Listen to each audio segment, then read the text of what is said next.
Shit.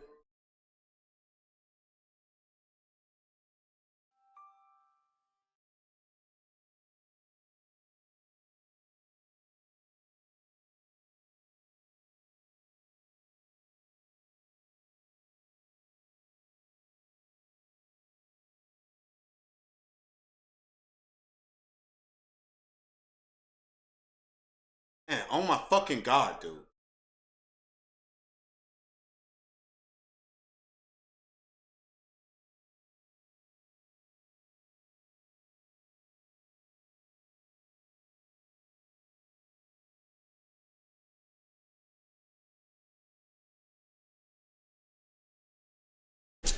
God damn it, man.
Yeah.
Yo, child, I'm goddamn watching this goddamn movie, man.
Yeah, man, I'm watching this damn Conehead movie, man.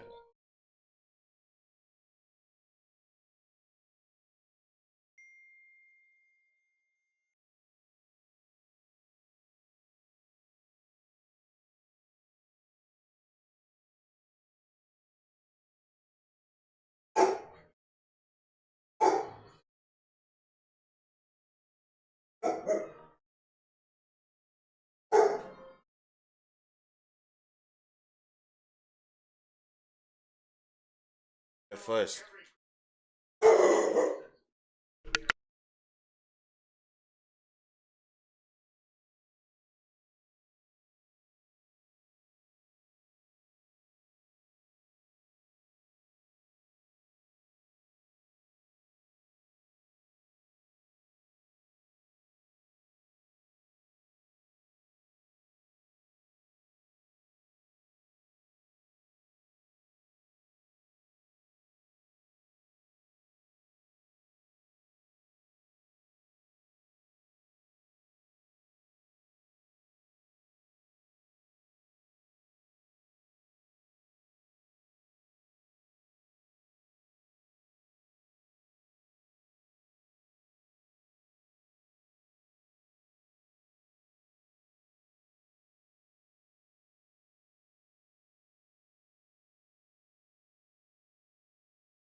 Man, shit, man. I know sometimes chat that shit goddamn.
Oh shit.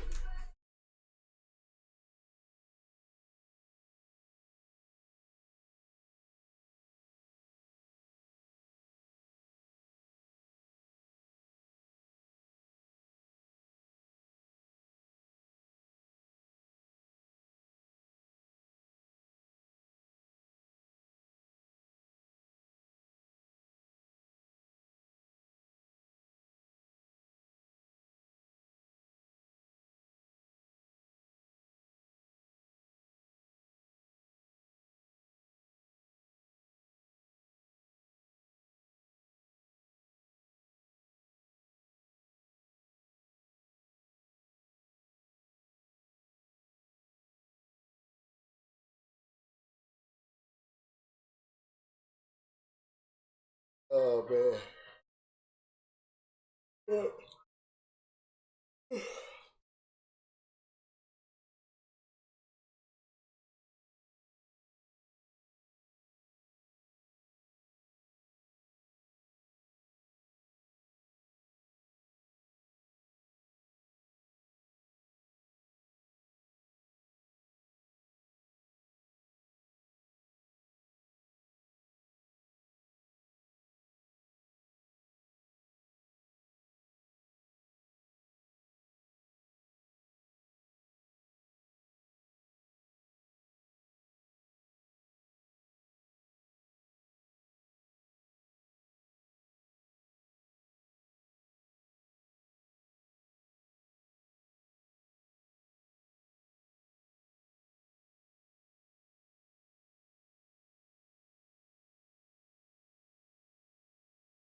Mm-mm.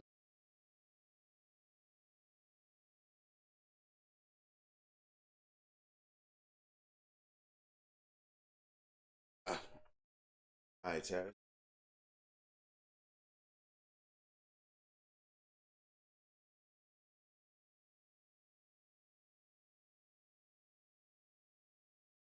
Yes, dude.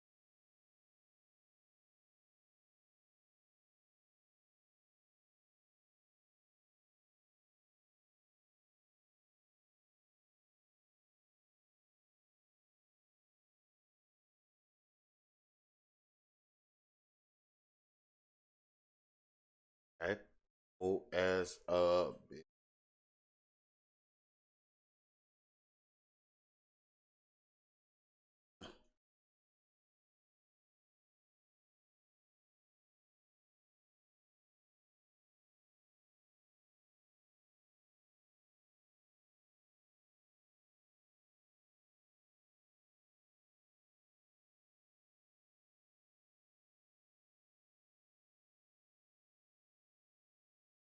Boruto Uzumaki has finally done it. For the first time in 3 years, that Karma Seal is back, but this time it isn't just him fighting. Instead, he's in a situation where the Karma Seal is fully obeying him. Because there are power-ups and then there are moments in the story where it has you as a reader holding your breath. Boruto activating the Karma against Mamushi is not just a callback. It isn't just about nostalgia. And it sure as hell is not about basic Karma fan service. This is the first time since Boruto got that scar over his eye, the first time since that eye was sealed shut, the first time since Momoshiki came dangerously close to taking Boruto's body when Boruto is at full power, that Boruto is now using the Karma in battle by choice.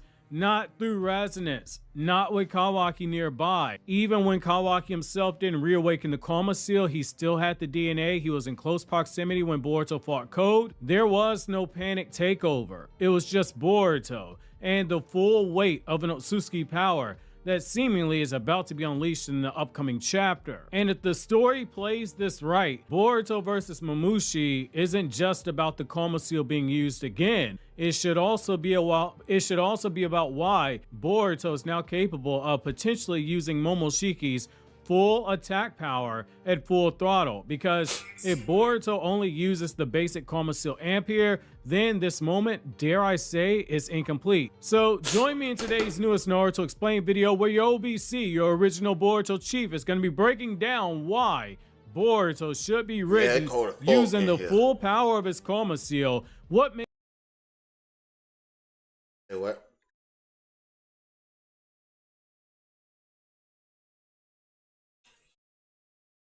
Yeah.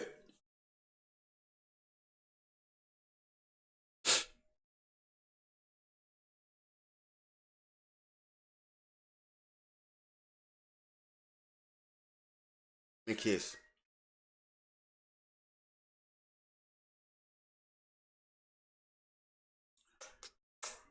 Me kiss.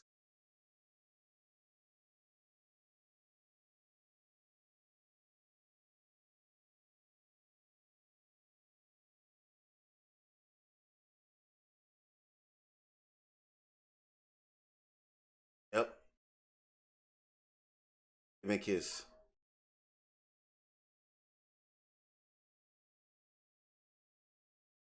I feel the same, boo.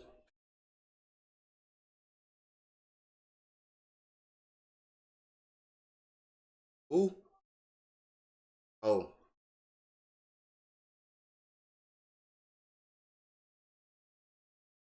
that was up.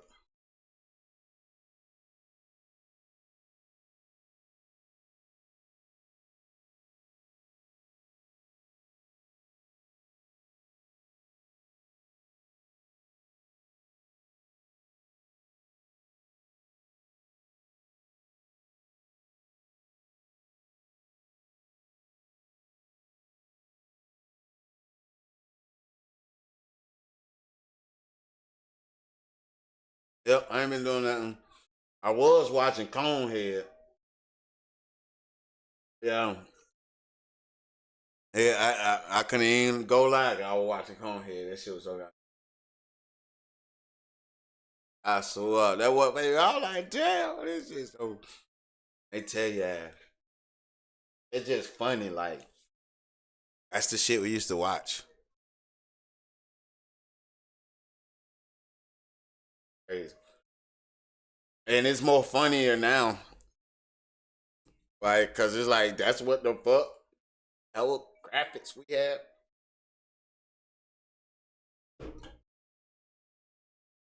Shh. Huh? I made it before I came home. I just ain't eat it. It's a big mic, double cheese. It's a double cheese, but like make like a big mic.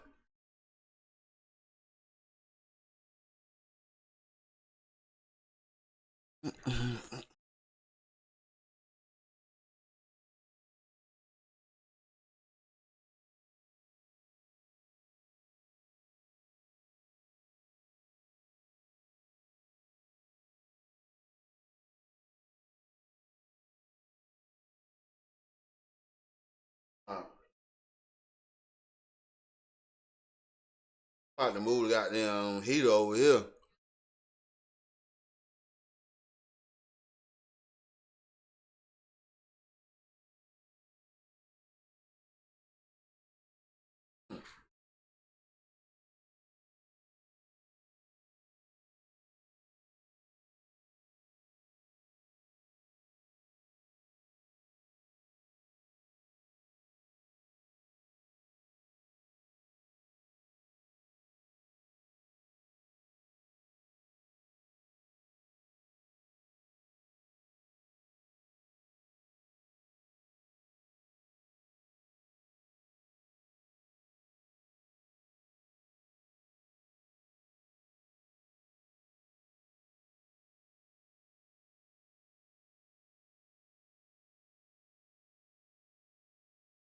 Or if we had a whip.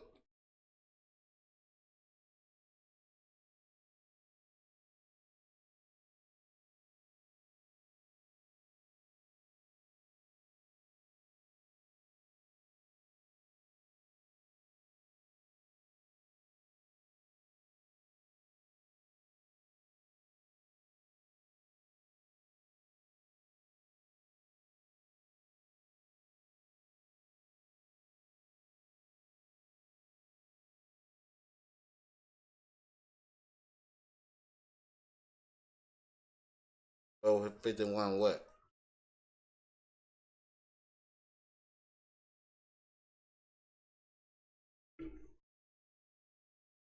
Hmm?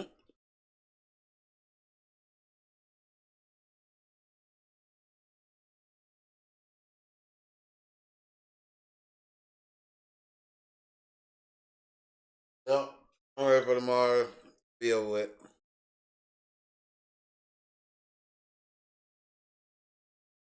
Hold on, let me go check something.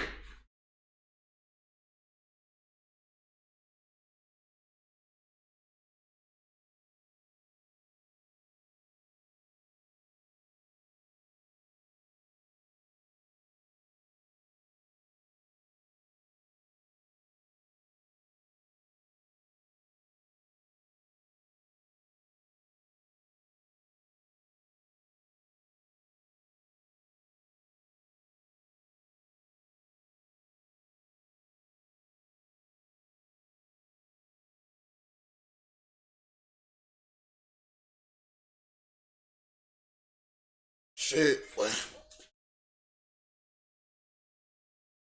Everybody lay down. What?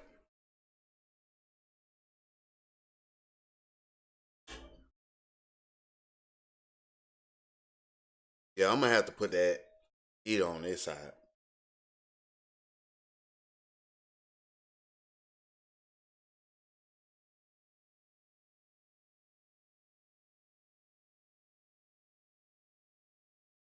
Damn,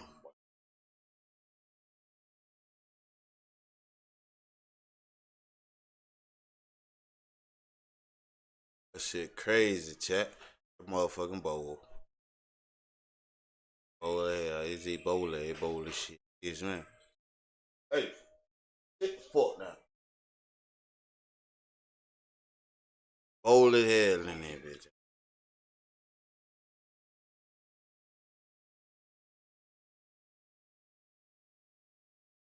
Oh.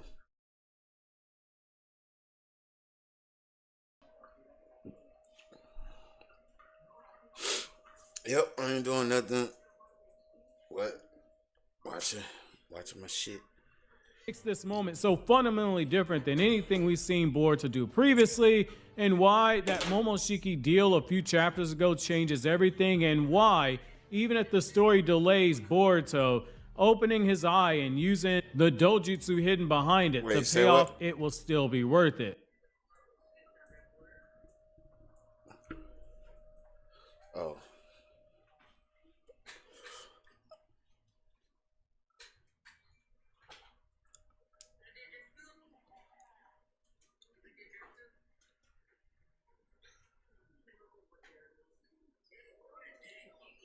Man, chat.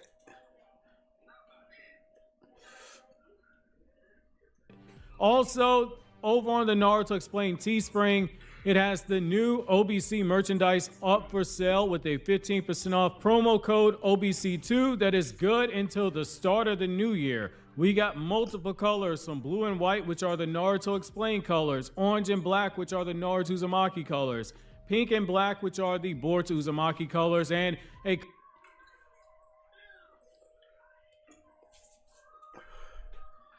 Yep.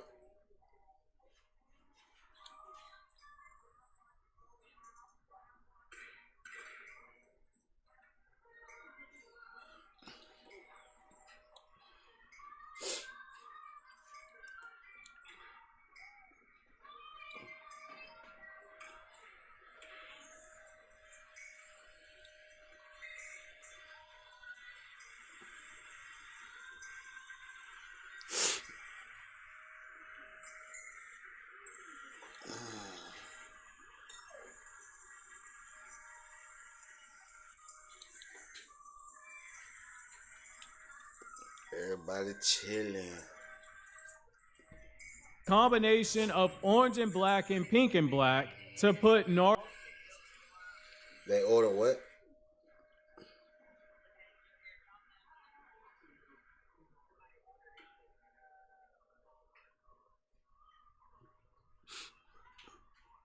Oh, really?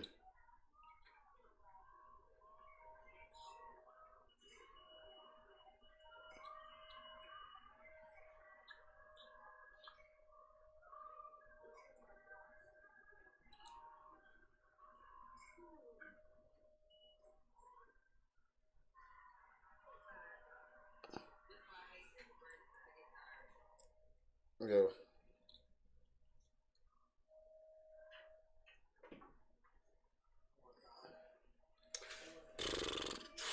Yep, it's kind of quiet and boring.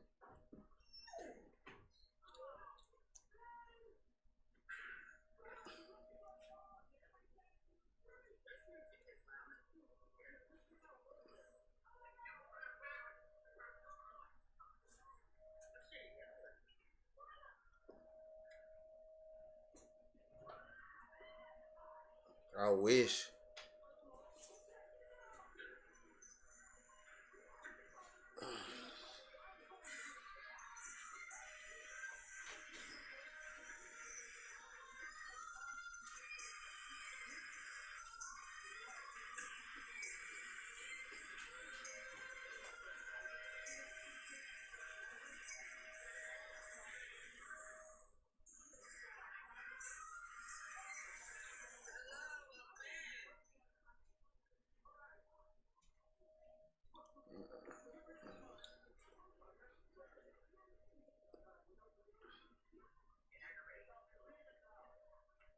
Huh?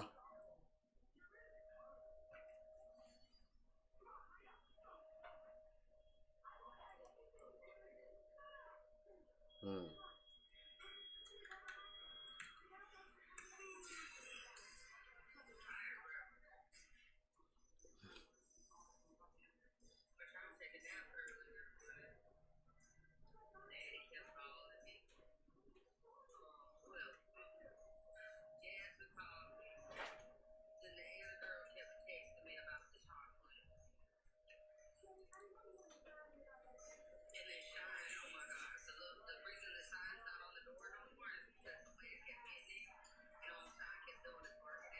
Mm.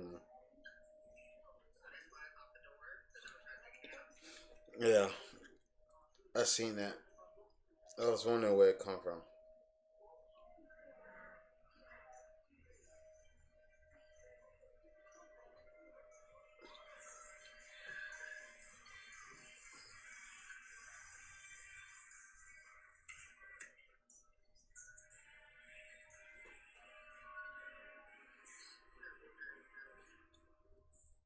Yeah, Auntie got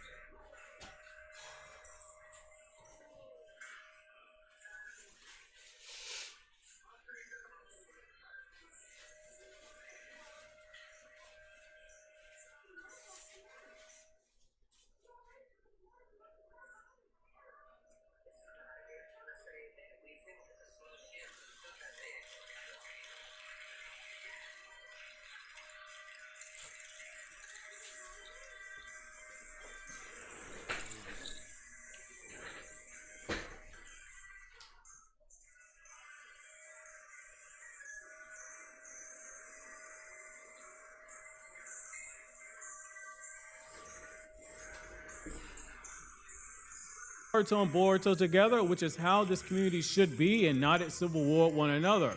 The design has the 6 Magatamas around the outside of the letters, the Naruto Explained logo at the bottom, and the inside letters, you'll see OBC, and you have some really cool Easter eggs there, like the screw inside the letters being the screw that Boruto's character wears as a necklace, which was meant to pay homage to Neji, since Neji's name is a pun on screw, and Boruto was named after Neji with a pun on a hex screw bolt, which is why in the official Boruto logo, you see that hex screw bolt for any Boruto merchandise that you purchase. If you buy the merchandise and you want to be featured in the video, email me on my business email like my guy Trey literally just did, wearing that When We Were Singon We Win t-shirt. Big shouts out to Trey for supporting the channel for the last 2 years. And the same with my patron, Fantastic Bruiser, who's been one of the OG patrons for a long time, who wore the When We Were Singon We Win hoodie. So this Karma Seal activation we're getting right now, it's different. So let's just get that straight right away. This is not the same when Boruto used Karma before. This is not the same Karma Seal that you saw Boruto use when you had the whole Ishiki stuff going on. It's definitely not the same unstable True Essence version that Boruto used against Code, because every single time that Boruto used Karma before, there was one thing that was kind of clear. Boruto was basically doing it on a fluke, or there was Karma resonance, or he was in the presence of an Otsutsuki. Momoshiki that entire time was watching, calculating, and preparing to strike the moment that Boruto, his chakra ran too weak, or his mental chakra was in flux enough that he was able to hijack. That's what made Karma so terrifying, not just for Boruto's enemies, but also for Boruto himself. At any given moment, Momoshiki could hijack. Even Boruto said it himself in chapter 15 of Two Blue Vortex. Just cutting on the Karma was enough that Momoshiki almost could have taken over before. But Mamushi has now changed that entire equation. Why? Because Boruto is now activating Karma, and there's no Otsutsuki, there's no Kawaki anywhere near him. There's no resonance. There's no feedback loop. There's no emotional trigger. This was not a fluke either. This is Boruto consciously choosing to use Karma, fully aware of all the consequences and doing it anyway. That alone tells us something massive. Boruto no longer fears Karma the way that he used to, and that fear was the last chain holding him back. That Momoshiki deal absolutely changed everything. That's the most important detail of Boruto 2 Blue Vortex, and it's easy to overlook because that moment did not happen in a fight. It was a conversation. Boruto didn't defeat Momoshiki. He didn't seal him away. He instead negotiated with him. Boruto made a deal that rewrites how Karma basically should function narratively. Momoshiki, at the end of the day, will get Boruto's body, but only after Jura is defeated. That condition, it is everything. Because for the first time ever, Momoshiki has a reason to not interfere and to wait. If Momoshiki were to hijack Boruto's body early, you could argue he might be potentially breaking that deal.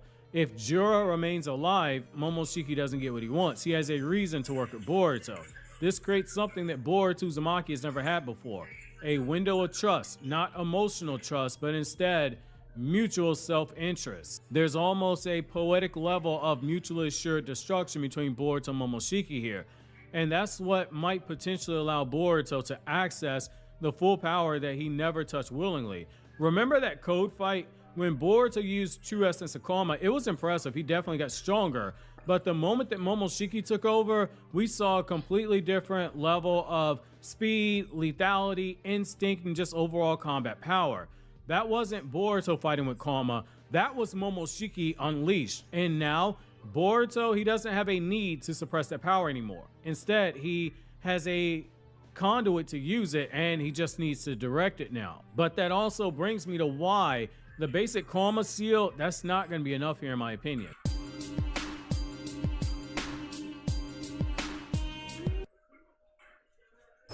Driver Scouts, this campsite ain't big enough for the 4 of us. Want me to get a fire going? I'll have you know I'm a junior first-class Vandal Scout. Let's put him to the test. Have you even read the Scout Handbook? No wonder you don't have any badges.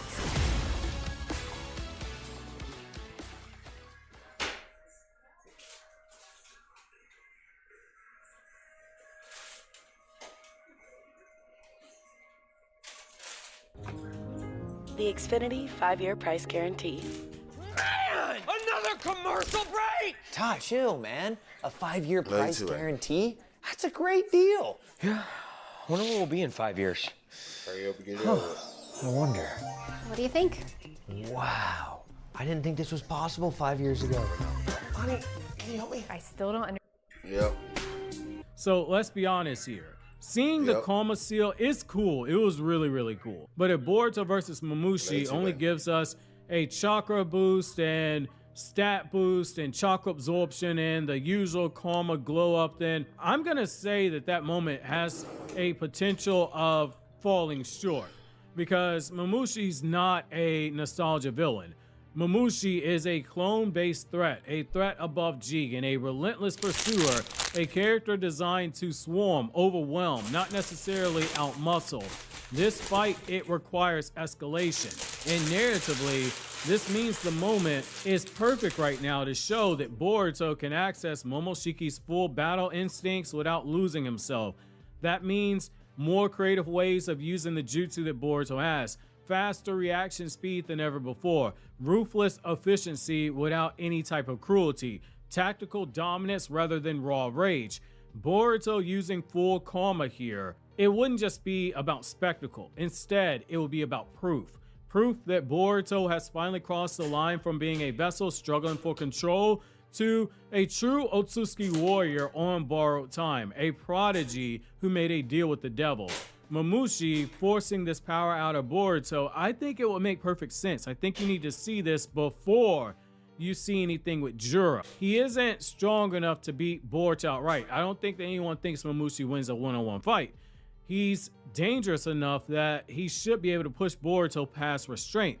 And that's exactly the type of villain you need in order to justify a transformation like this. I will use another Dragon Ball reference. He's basically filling the role that Frieza did with Son Goku. When Goku went Super Saiyan, in the manga, it was clear that Goku was stronger, but Frieza was strong enough that Goku couldn't hold back during that fight. It's kind of the same thing here.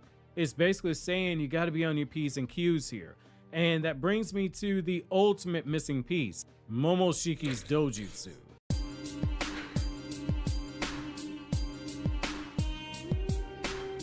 So there is one visual moment that the story has been saving. Boruto opening his Otsutsuki Eye. Whether you want to say it's Jogan, whether you want to say it's Byakugan, I see both arguments. After all, Chapter 1 and Episode 1 of Boruto, it is in the flash forward sequence, panel by panel, dialogue by dialogue, frame by frame, the exact same thing. The black sclera in the back of the eye was added to the anime version.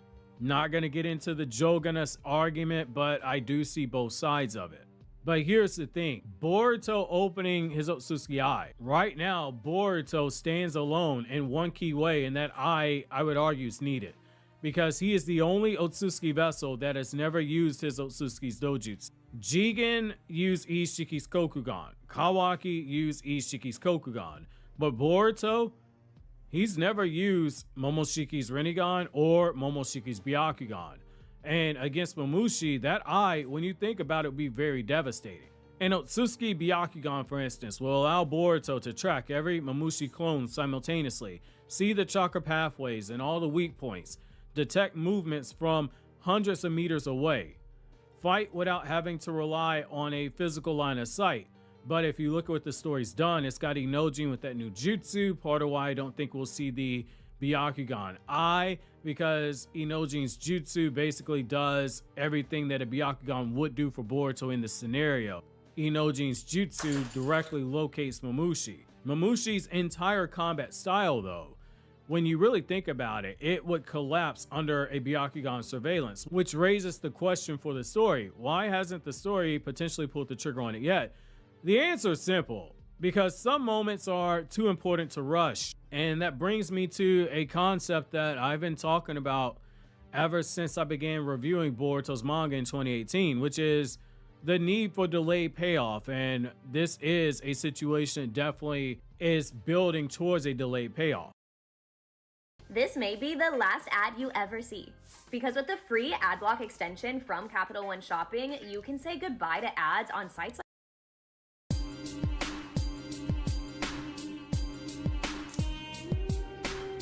So that flash forward promise that we have, it's coming. There's a reason why Kawaki looks so shocked in the flash forward sequence. Not angry, not determined, shocked. The reaction only makes sense if Boruto's revealing something that Kawaki's never seen before, and that something was Boruto opening his Otsutsuki eye. From that one reaction, we can gather Boruto has never used it prior to this, at least in Kawaki's presence at that point in time. As an author, it's very important to understand the concept of restraint, as well as to understand when it's best to just give away the goods. This is a situation of the former, not the latter. By letting Boruto use Karma full power right now, but saving the visual reveal of the Byakugan for later, it would allow the story to have the best of both worlds. Immediate payoff for long-term fans where you get to see Boruto using full power Karma, but saving the visual reveal for that Otsutsuki dojutsu for a later point in time. It also gives you sustained tension for that end game, assuming Boruto versus Kawaki is that final battle. A transformation that feels earned, not necessarily rushed. Boruto versus Mamushi, it doesn't need the eye opening to be powerful. Instead, it just needs Boruto in control. It needs a layer of growing dominance. It needs Boruto showing that he can walk the edge of damnation without falling. And when that eye finally opens up, when Boruto stands aside from Kawaki as a true equal Otsutsuki, since they're both Otsutsuki genetically 100%, the moment it's going to hit a lot harder because the story waited. Delayed payoff.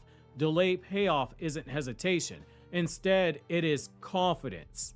And Boruto activating Karma at full power against Mamushi, that's the first step toward proving that the boy who once feared his own strength has now finally truly learned to wield it, not as a weapon, not as a sentence, but instead as fully embracing what he is, an Otsutsuki. A shinobi, but still an Otsutsuki. Because once Jura falls, that bill is going to come due. And when Momoshiki does finally come to collect, the world may finally realize too late. Boruto didn't just inherit Otsutsuki's power, he mastered it. And that's going to set up for another Boruto and Momoshiki interaction, one that I personally can't wait for. Obviously, if you enjoyed this video, consider subscribing, clicking here on the left to check.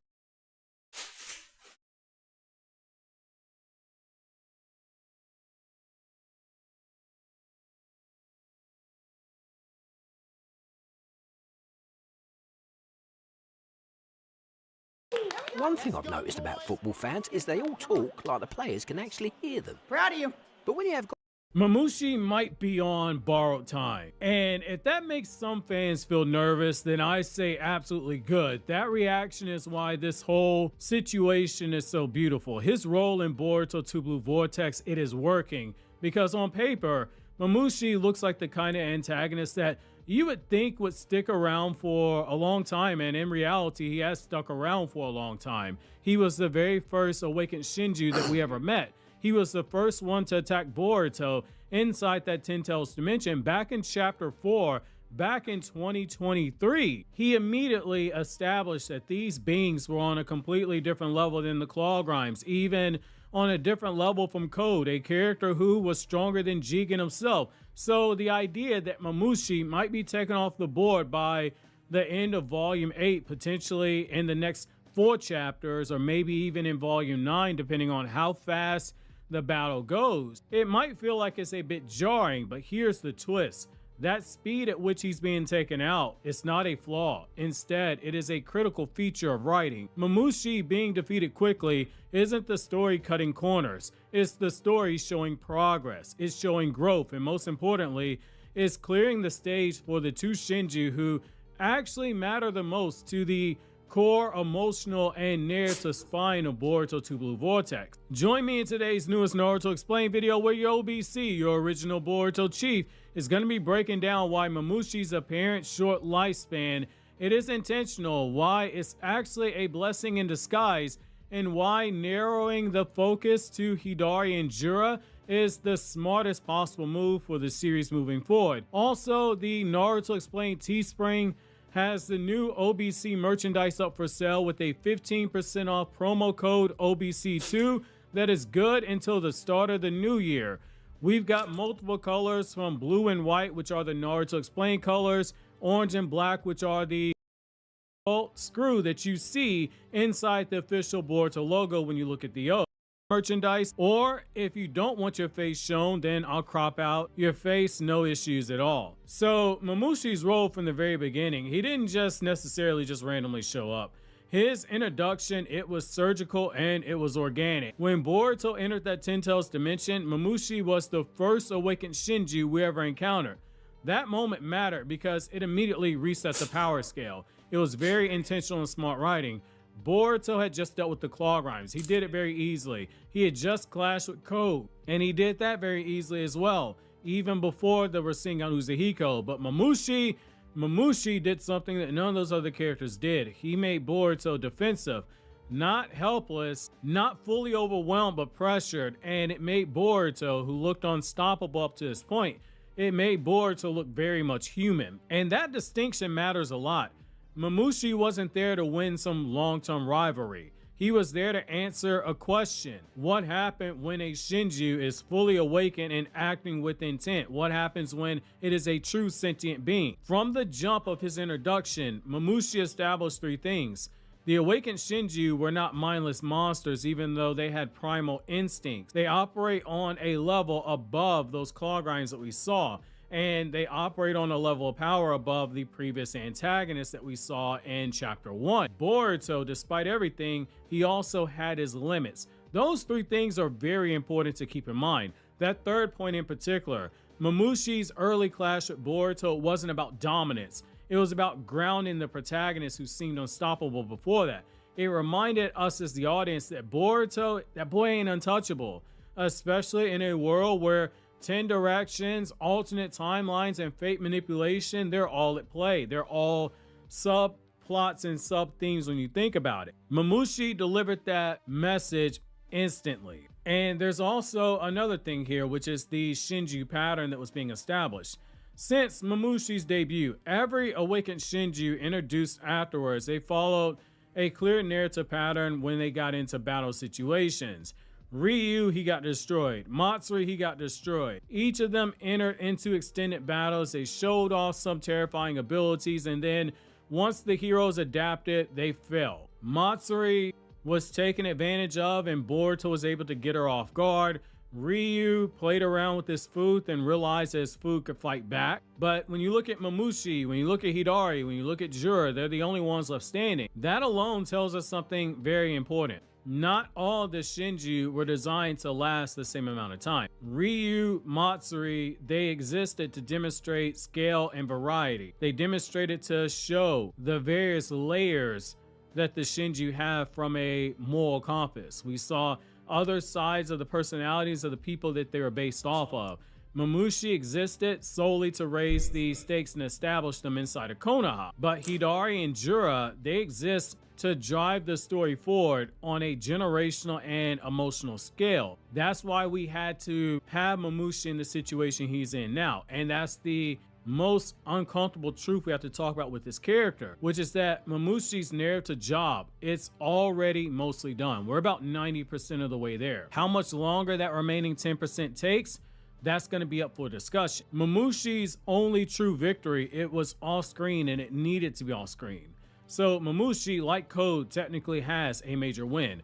And the alternate timeline that Boruto is now desperately trying to prevent, Mamushi succeeded in killing his target Ada, and he also killed Himawari. That's very horrifying, but it's also telling because that victory doesn't happen on screen in the main timeline. It exists as a warning, a possibility, a future that must not be allowed to happen. In the present story, Mamushi's victories, they're smaller, they're more symbolic, forcing Boruto on the defensive, creating chaos within Konoha, splitting into clones that are going to be able to fight on multiple fronts at once. Those aren't in-game achievements. Instead, they're just narrative benchmarks. That really goes back to Ikimoto being an eternal student of Akira Toriyama. That is why I have always referenced Dragon Ball when discussing Boruto, because I stand by it. If you've read Dragon Ball, both Dragon Ball manga and English, you can see where Ikimoto borrows a lot. The same with the stuff that he borrows from JoJo's Bizarre Adventure. This isn't just a Naruto sequel, it is a blend of a few different stories that Ikimoto is influenced by. Mamushi is being used as a measuring stick to test how far the heroes have come and how far they still need to go. And that measuring stick isn't always just about power. And that brings me to why Mamushi feels like he might be in the process of being set up to fall.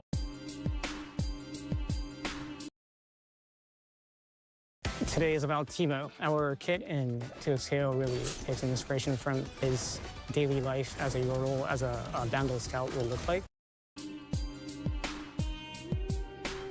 So let's be honest, all the signs, they are pointing towards Mamushi's days being numbered. Boruto has a new sword. He's using Karma in battle again for the first time in years. Kawaki is on his way to actively back him up.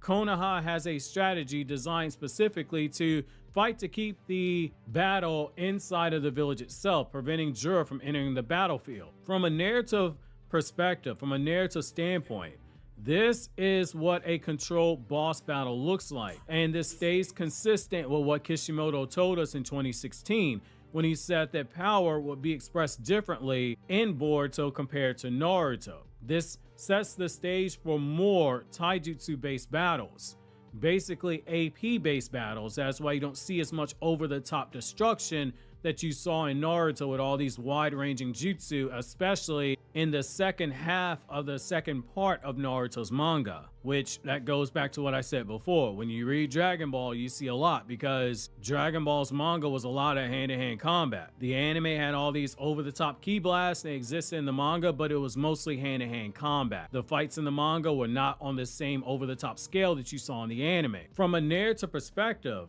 this works. It is a stress test. It is a opportunity to move everything to AP-based battles. Mamushi is being used to showcase Boruto's evolution, not to halt it. And that's where some fans, I do feel like, are getting a little nervous here, because a fast defeat may feel like it is cheap.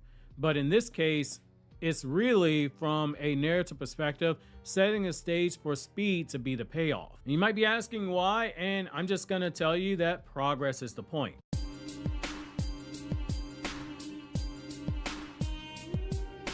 One of Naruto's core storytelling traditions is that adversity eventually gets answered. The new generation doesn't just survive, they adapt, they rise, they push past limits that once seemed like they were immovable.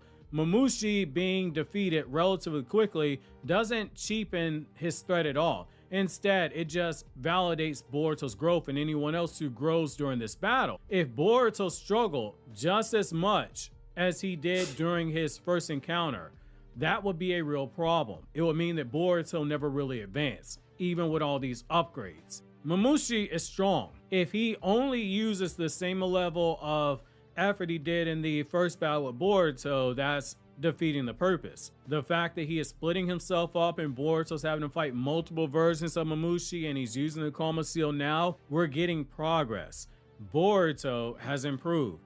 The story is working as intended. And by having Boruto there to absorb any jutsu that are fired off by Mamushi, it is once again forcing the battle back to more taijutsu based content. Any chakra based jutsu and blast and etc. that get used, again, we're going to go more so back to the Dragon Ball style of storytelling in terms of how power is expressed, because in the battles shonen, the battles themselves are used as a vehicle for the storytelling process. I mentioned how Boruto does it. Naruto borrowed heavily from Dragon Ball as well. That's why I'm a big proponent. Understand the influences of your favorite series. The difference with Ikimoto and Kishimoto is Ikimoto was more heavily influenced, but when you read Naruto's manga, forget the anime, when you read the manga, you see a subtle love letter to Toriyama in that as well, Naruto's manga. The thing with the battles here, the damage is going to be contained. And I do like how this also sets up a highlight for Mamushi's powers being interesting, but also limited.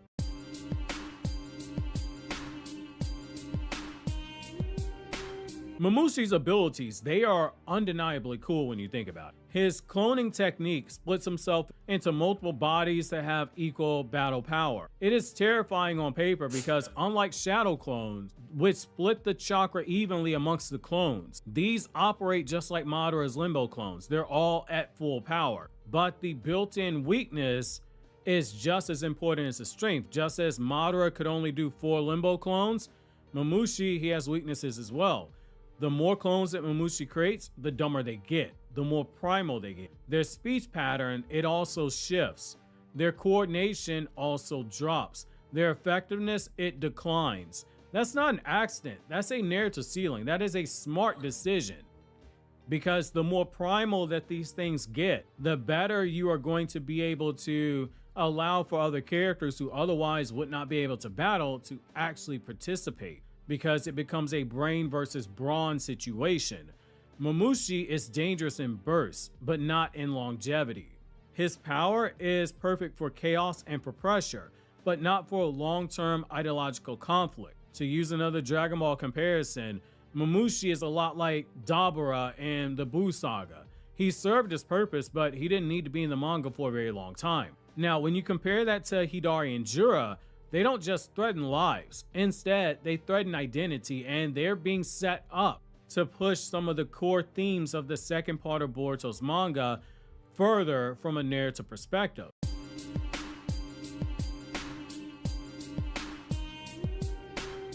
So Hidari and Jura matter more for this reason.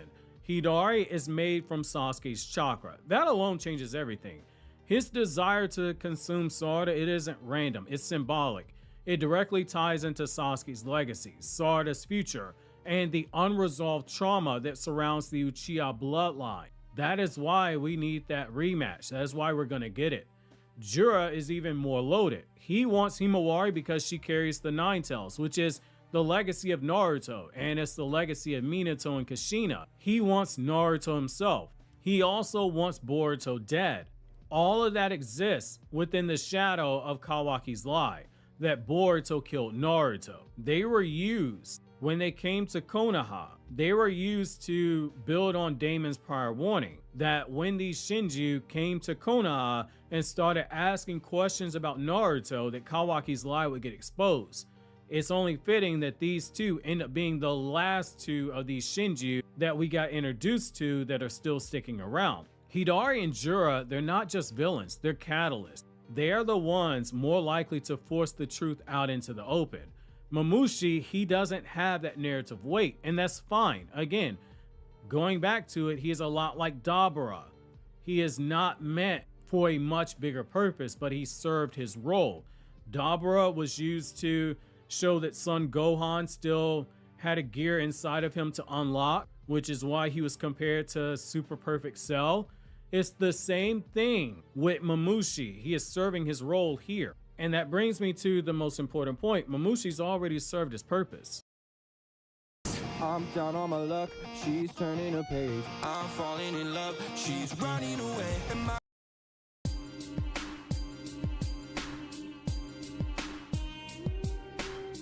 So let's just look at the totality of circumstances here. Mamushi has already shown what happens when a Shinju consumes their target. It's not being sealed into a tree and you can save them. It's just death. There is no additional transformation for the Shinju. It raised the stakes by having the fight inside of Konoha. It forces the battles to remain controlled. It forces the battles to be contained. That way Jura does not get involved. It also is serving as a benchmark for Boruto and the others. It also demonstrated that alternate timelines carry real consequences, especially when someone like Boruto changes the timeline. There's nothing left for him to reveal. Anything more would just be repetition. And Boruto doesn't need repetition right now, especially as a monthly manga. You don't want to fall into the trap that Attack on Titan's manga did at times, also a monthly manga. If you've read the manga, you know what I'm referring to. Instead, it needs momentum, and that's what Mamushi's defeat would serve for. Moving on from Mamushi, it's the right call. Whether Mamushi falls in one volume or two at most, his exit makes room for what actually matters. Hidari, Jura, and potentially Code, who has been lurking in the shadows for the last 14 chapters. Mamushi was a door. Now we have to walk through that door to the other side, to Hidari and Jura and Code. They are what's on the other side. If Mamushi's defeat feels fast, that's because the story is done setting the stage. Now it's time for the real conflict to begin. So I say don't mourn the speed. Mamushi being taken down is not wasted potential. It's efficient storytelling. It's proof that Boruto and company have grown. It's proof that Konoha can still adapt and defend itself. And most importantly, it's proof that the series knows exactly which villains deserve the spotlight. Mamushi ran his race. Now it's time for Hidari, Jura, and Code to eventually take over. And that's when Boruto 2 Blue Vortex is about to really open up a can of hurt. Obviously, if you enjoyed this video, click here on the left to check out the How Rich is Tsunade video, which is episode 3 from the Naruto Network series, or click here on the right to check out my new spot.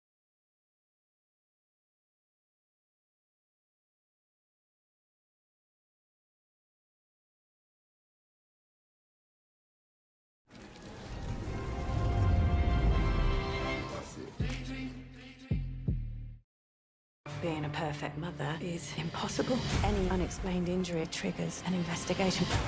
How did this happen? Speak to me!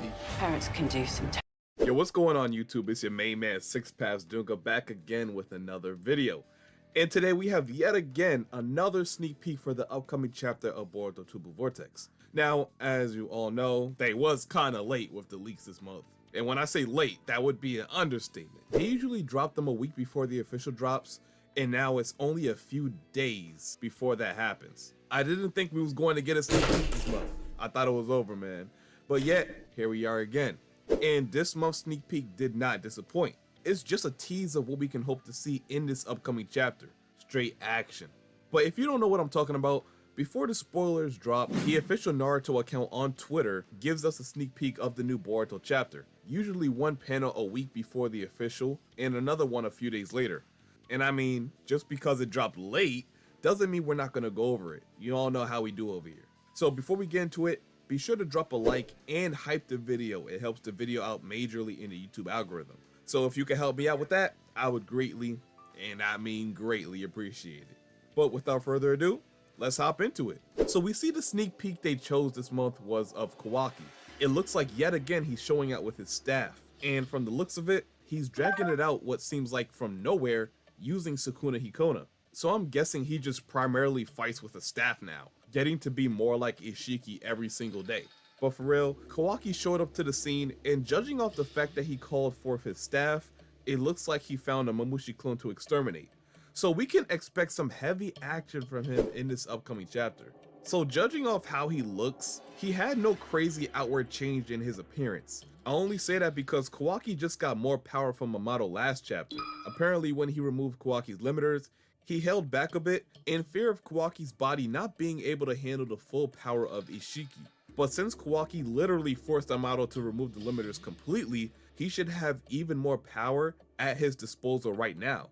And from past experiences, every time someone gets their limiters removed, they go through some sort of change in their appearance. It happened to Code and Kawaki when he got his limiters removed. But I mean, in the case of Kawaki, all that happened was him changing his clothes, in comparison to Code, who underwent a drastic change in his physical appearance. So I don't really know what determines that, but I do know that Kawaki should be showing us something new because of him being granted a new power. And by all means, if this new power by Kawaki works out, then he should be able to handle Mamushi with ease. I always said that Mamushi was one of the most physically imposing Shinju there was. He pressured Boruto time and time again, and even slightly overpowered him in moments. And we see in the previous chapter it was starting to happen again, which acted as one of the factors that drove Boruto to finally use the Karma Seal. But Kawaki is also very strong himself, and even more now since he underwent this operation by Amato. Before this even happened, he was able to stand on equal footing with the likes of Jura, being able to damage him multiple times to the point where he needed to regenerate. Now, whether he was holding back or not is up for debate. I personally think he was holding back, since he obviously was holding back when he fought against Boruto. And from his first encounter with Kawaki, he probably thought he was fodder, like he first said. I can believe the power that Kawaki displayed in this battle genuinely caught him off guard. Caught him off guard enough for him to go into this fight not going 100%. But nonetheless, whether you believe Jura was actually trying or not, the truth is Kawaki was able to briefly put Jura on the defensive and make him defend himself. And rightfully so. With his karma activated, his overall strength and performance should see a major spike in power. And now that he's gotten stronger, this version of Kawaki should make Jura use the highest percentage of his power he ever displayed. And it won't just be because he wants to test his power. It will genuinely be because of his survival instincts. But with great power always comes with great risk, especially in Kawaki's case, because it's just not his own power. And the way he obtained this power was through scientific means.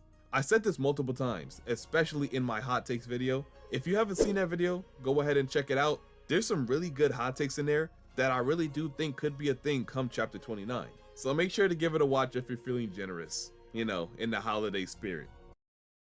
As you can see, Teemo is a very small, tiny little character, and in fighting games, that usually becomes a big issue for the opponent. When he presses down his 2. But anyway, I said that basically I do see Kawaki showing out in a big way at first. Hey, he might even seem too strong for Mamushi, forcing him to play defense. But then right when it seems like Kawaki's victory is imminent, his body is going to break down or overheat. Either way, he's going to be out of the fight completely. It's going to be a consequence for Kawaki's greed for power. He needs to learn that he can't simply solve his problems by instantly upgrading his body. So you can say that's some instant character development for him that I think he needs. Of course, it won't make him train or anything like that because that's simply not in his character. But it should cause him to chill out a bit when it comes to him being obsessed with upgrades in Otsutsuki power. So of course, when his body breaks down, he will become someone else's problem. From what Shikamaru said Kawaki's role is gonna be, he's going to be fighting alongside someone else most times than not. He's strictly support, which means his goal is to help squads that are struggling to fight. He's going to be that source of power for them. So this means whoever he's fighting with will have to cover for him while he's unconscious, until they find someone who can save him. So I suspect a possible quick and easy way to remove Kawaki from the battlefield if necessary is actually to reverse summon him to Kashin Koji's hideout, especially if it's a safe place for him to rest, because it'll be too risky to literally transport him away by foot. And I know what you're thinking, Boruto will have to use FTG to get him away, but I find that a bit unrealistic, especially if he's over there fighting Mamushi. If he's finished with him by that time, then it is possible for Boruto to do it. And real quick, I want to highlight something that could make this possible. We look back at the beginning of chapter 24, and we see Boruto actually giving Kawaki this Konoha symbol pin before the Sunagakure mission, which of course Boruto uses as a medium for his FTG teleportation. So if Boruto does come to save Kawaki, and he still has the pin, that will definitely come in handy, because he was never shown to give it back to him after it was given to him. The last person that we seen that had it was Delta, and at first he used it to be able to get everyone out of Sunagakure instantaneously. So what I'm saying is, it probably doesn't matter whether Kawaki or Delta has it now. they both move together. Most of the time, whenever we see Kawaki doing something that is somewhat dangerous, Delta is always with him. And one of the main reasons for that is because Ada directly asked her to look after Kawaki. So now really thinking about it, what was Boruto's true intentions when he gave Kawaki this pin? Was it strictly only for the reason of getting everyone out of Sunagakure? Or was it something a bit deeper? We always gotta consider something like that because Boruto is not a normal person. With him being a singularity of fate, whenever he does something or tells something to someone, he always has the future's best interest in mind, or he's planning something that could play out in the future. And of course, this is all thanks to Kashin Koji's prescience ability. He's actually done it several times in the story thus far, when he told Kawaki about his limiters, when he made that deal with Momoshiki, even when he gave that scroll with future technology on it to Sumire. All these actions have ulterior motives attached to it, for better or for worse. So what are the odds that Boruto knew he would need to get to Kawaki's side quickly? That's why he prepared beforehand, because he knew he would ask Gamada for more power and be in need for help. So yeah, something like that could easily be in Boruto's plans. So now looking at this next chapter, of course now we know along with Boruto, Kawaki is going to make an appearance. That much is confirmed. And according to this panel here, I would say it's really likely we see Kawaki fight again. And it's gonna come relatively early in the chapter as well, because he's still in the air when he's getting ready to fight. The last time we seen Kawaki, he was still flying to where Shikamaru sent him, with the strict goal of getting to Mamushi. So I can tell you right now, he's fighting a Mamushi clone. So both Boruto and Kawaki are going to be fighting with their karma activated, and that's good, because one of the problems that was presented to us when Boruto activated his karma was Kawaki finding out. If Kawaki found out that Boruto is using his karma, he might be a little skeptical, because he knows Boruto can't really control his karma, and him using his karma comes with an increased risk of Momoshiki appearing. So Boruto would have to explain the deal that he made with Momoshiki, if worst comes to worst, and we don't know how Kawaki would react when hearing something like that. So that was a potential obstacle for Boruto if Kawaki found out, but with him also in his own fight somewhere else in Konoha, it should act as a necessary distraction, but that's all if Kawaki has found more Mamushi clones. It is possible that Kawaki flew to where Boruto is to assist him in his fight with Mamushi. Please say it again, threaten me, but say it in a way that people believe. I'm ready to get in there. Expect no mercy. If he wants to disrespect me up until the day he gets punched in the face, it's up to him. I don't care. Expect no mercy. You were on a girls' trip. Let's have fun, girls. Okay, I already have the signed contract right here. Or that what? Da what?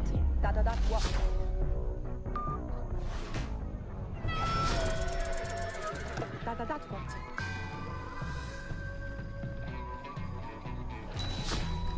Sir, do you have Wi-Fi? Oh, God. I don't want to die here! Dying out here is sure what it feels like when you lose connection. But in these parts, it's okay to get lost.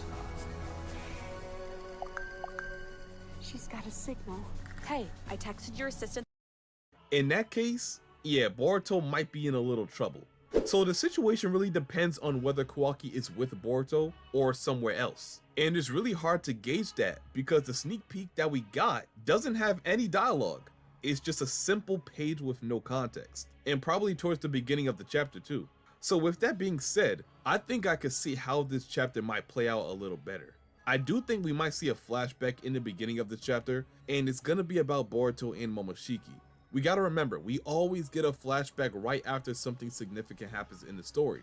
And judging off last chapter, Boruto awakening his karma was indeed significant. So the odds of us getting a flashback, no matter how long it is a high possibility. And of course this flashback will be followed with the Boruto and Mamushi fight starting. And since we know this isn't going to last all chapter like Boruto versus Jura, I'd like to think Kawaki will come into the picture around the midpoint of the chapter with his fight. So it's a win-win situation. You get to see the two main characters either fight in their own separate battles or fight together in an effort to destroy Mamushi for good. I still think we could see Himawari though. Her getting in trouble or seeing a Mamushi clone of her own could be a potential cliffhanger for her starting her own battle. as we know she's going to be joining in the battle soon because of Kashin Koji's vision in chapter 23. Ikimoto has made it clear to us that she's going to be heavily involved in this arc, multiple times, even revolving Inojin's motives around her in the future possibility of her dying along with Ada. So just off that vision alone, she's going to be of high priority. So before the chapter ends, we could be getting some type of cliffhanger regarding her. Mamushi is all around Konoha, so off that fact alone, I know we're going to be getting a plethora of different battles across the village. So there's really no time for them to be focused on one battle, because there's gonna be so much going on in Konoha. But as for the sneak peek, just be prepared for Kawaki showing off his new power for the first time. I doubt it's gonna overshadow the hype that Boruto is getting though, because we have not seen him use his karma at all. And now with Momoshiki's allegiance, I believe he'll be even stronger than ever before, now able to rival Kawaki in the likes of Jira off pure strength alone. So let me know what you think we'll be seeing in the chapter based off this sneak peek. And also drop in the comment section who you think will be featured on the chapter cover. I for one thought we would see a Mamushi cover by now, and I would say we would see one for chapter 29, but now I think Boruto deserves it, just because of his karma and how strong he's about to be now that he finally awakened his true Otsutsuki power. And if you want to find out exactly how strong Boruto and Kawaki is now, I'm going to be going live on YouTube to read the whole chapter with you guys when the spoilers release, and it's going to be quite entertaining, as all of our streams are. So of course, if you want to be a part of that, I'm gonna let you know exactly what you got to do. Go ahead and like the video, comment, subscribe, and turn on the post notifications so you know whenever I do upload or go live for chapter spoilers. And until my next one, I'll see you boys and girls later, and I'm out. Peace. If I showed you my poker face, I would be giving you all my cards. Beat Up's Pick 6 meal for two is $19.99. $19.99? Shut up! About what? Shut up! Yeah! So let me get this straight. We live in a world with alien gods, chakra-eating tree people, talking frogs that can time warp prophecies to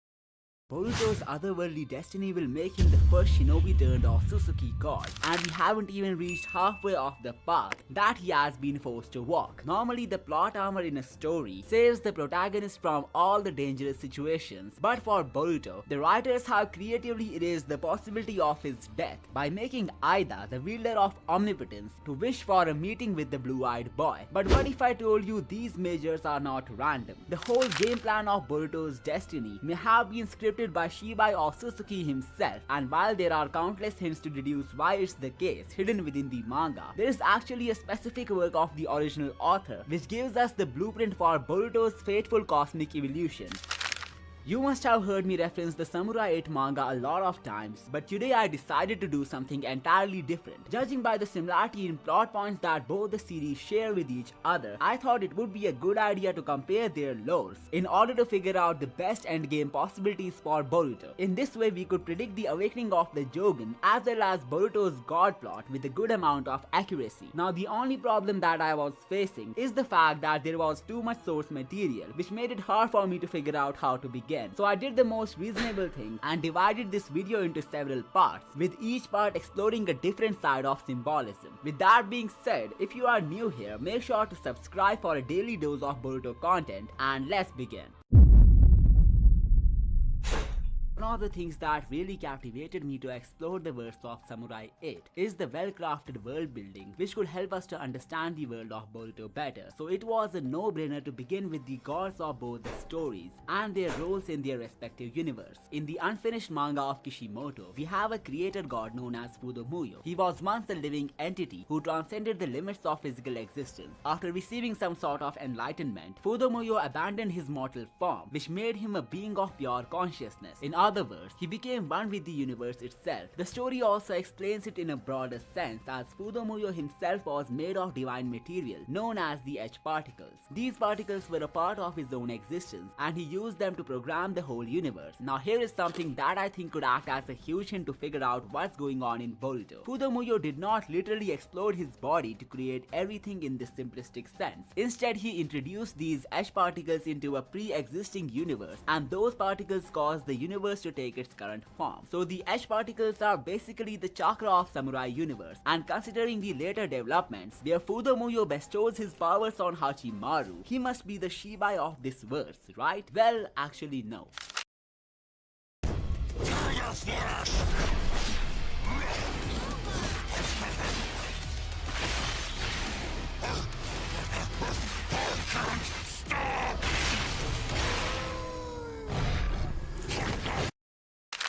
The special panel from Boruto Volume 1 has already unveiled a specific Otsutsuki god known as Kami, who created the whole universe of Boruto as well as its infinite possibilities. It's also mentioned that he belonged to a world which doesn't exist anymore, and comparing this to the tale of Fudomuyo, where he used the H particles as the building blocks of matter, life, thought and spiritual energy, some things actually add up pretty well. The Kami in Boruto used omnipotence to create the current universe, and it's almost confirmed that there was a different universe before, which somehow ceased to exist. So the world building of Boruto could reach a point someday where we would finally get to see Otsutsukis from a different universe. It may be similar to how Dragon Ball Super did it, so either the story is destined to go for too long, or it would eventually end after leaving a lot of plot holes behind. Coming back to Fudomuyo, he doesn't explicitly refer to himself as a god in this story. Instead, he likes being called an information aggregation, someone who actually came from a different universe. He revealed that when he entered this dimension, there was literally nothing present in here, as everything was perfectly balanced. So the first thing that he did was to emit the H particles that are a part of his body, which led to some powerful energy unleashing from them. This interrupted the movement of the weightless particles, breaking down their balance and giving them some weight of their own. And with this newfound weight, the particles accumulated to give birth to matter, which led to the formation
Yeah!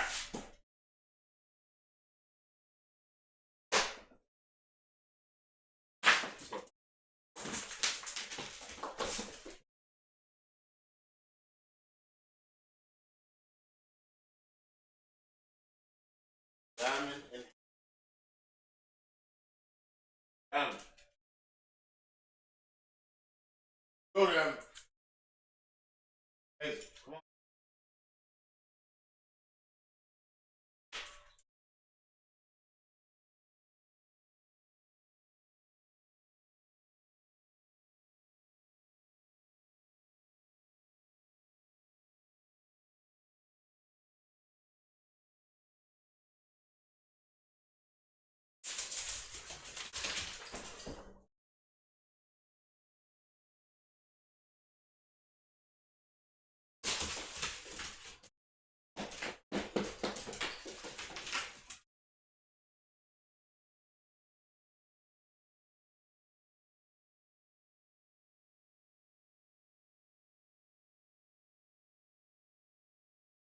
On down.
Let's go.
page.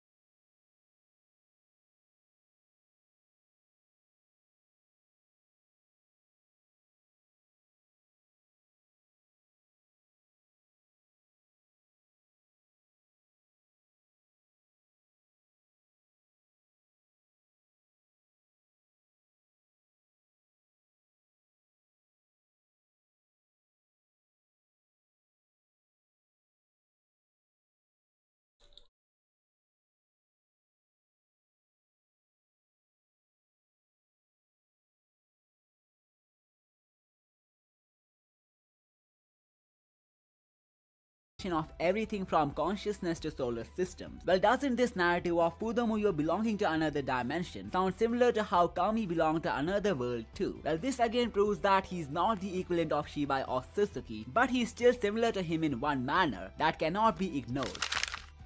I'm talking about Shibai's ultimate role being similar to that of Fudomuyo towards the endgame styles that he uses, the similarity of his Otsutsuki horn, or the Uzuhiko mimicking a panel of Shibai where he can be seen whipping cyclone type manifestations. The Jogan is also a popular link in this theory, but I will explain that in detail later. So as for why the lore of Samurai 8 is like a teaser for Boruto's final gambit, well, that's because Fudomuyo is not just the creator of the Samurai 8 universe, he's actually the hidden force, shaping Hashimaru's destiny from birth to ascension. In other words, Hashimaru's entire existence is engineered by Fudomuyo.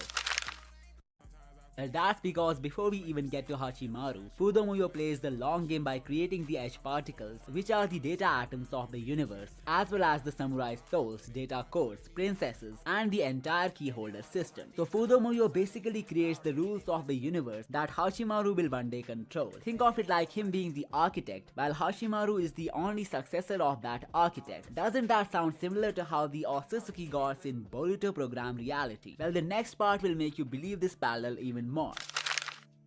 It was revealed in Samurai 8 that Fudomuyo created the body of Hachimaru and his destiny before he was even born. But doesn't this also sound too similar to omnipotence, implying this to the destiny of Boruto? Some things actually become pretty clear. Shibai Otsutsuki may have selected Boruto as the successor to his power, and that's why he's preventing him from dying on every fatal occasion. First it was the Kawaki battle, but Momoshiki revived him to ensure his parasitic existence. Then there were not one but several instances where Boruto was supposed to die, but he somehow survived. Even Jura himself hinted at some divine intervention in chapter 13 while referring to Boruto's miraculous escape of fate. As I mentioned earlier, it may be the wish of Aida which is acting as Boruto's plot armor through omnipotence. But what if, just like Fudomuyo, it's actually Shibai who has laid down the blueprint for Boruto's destiny?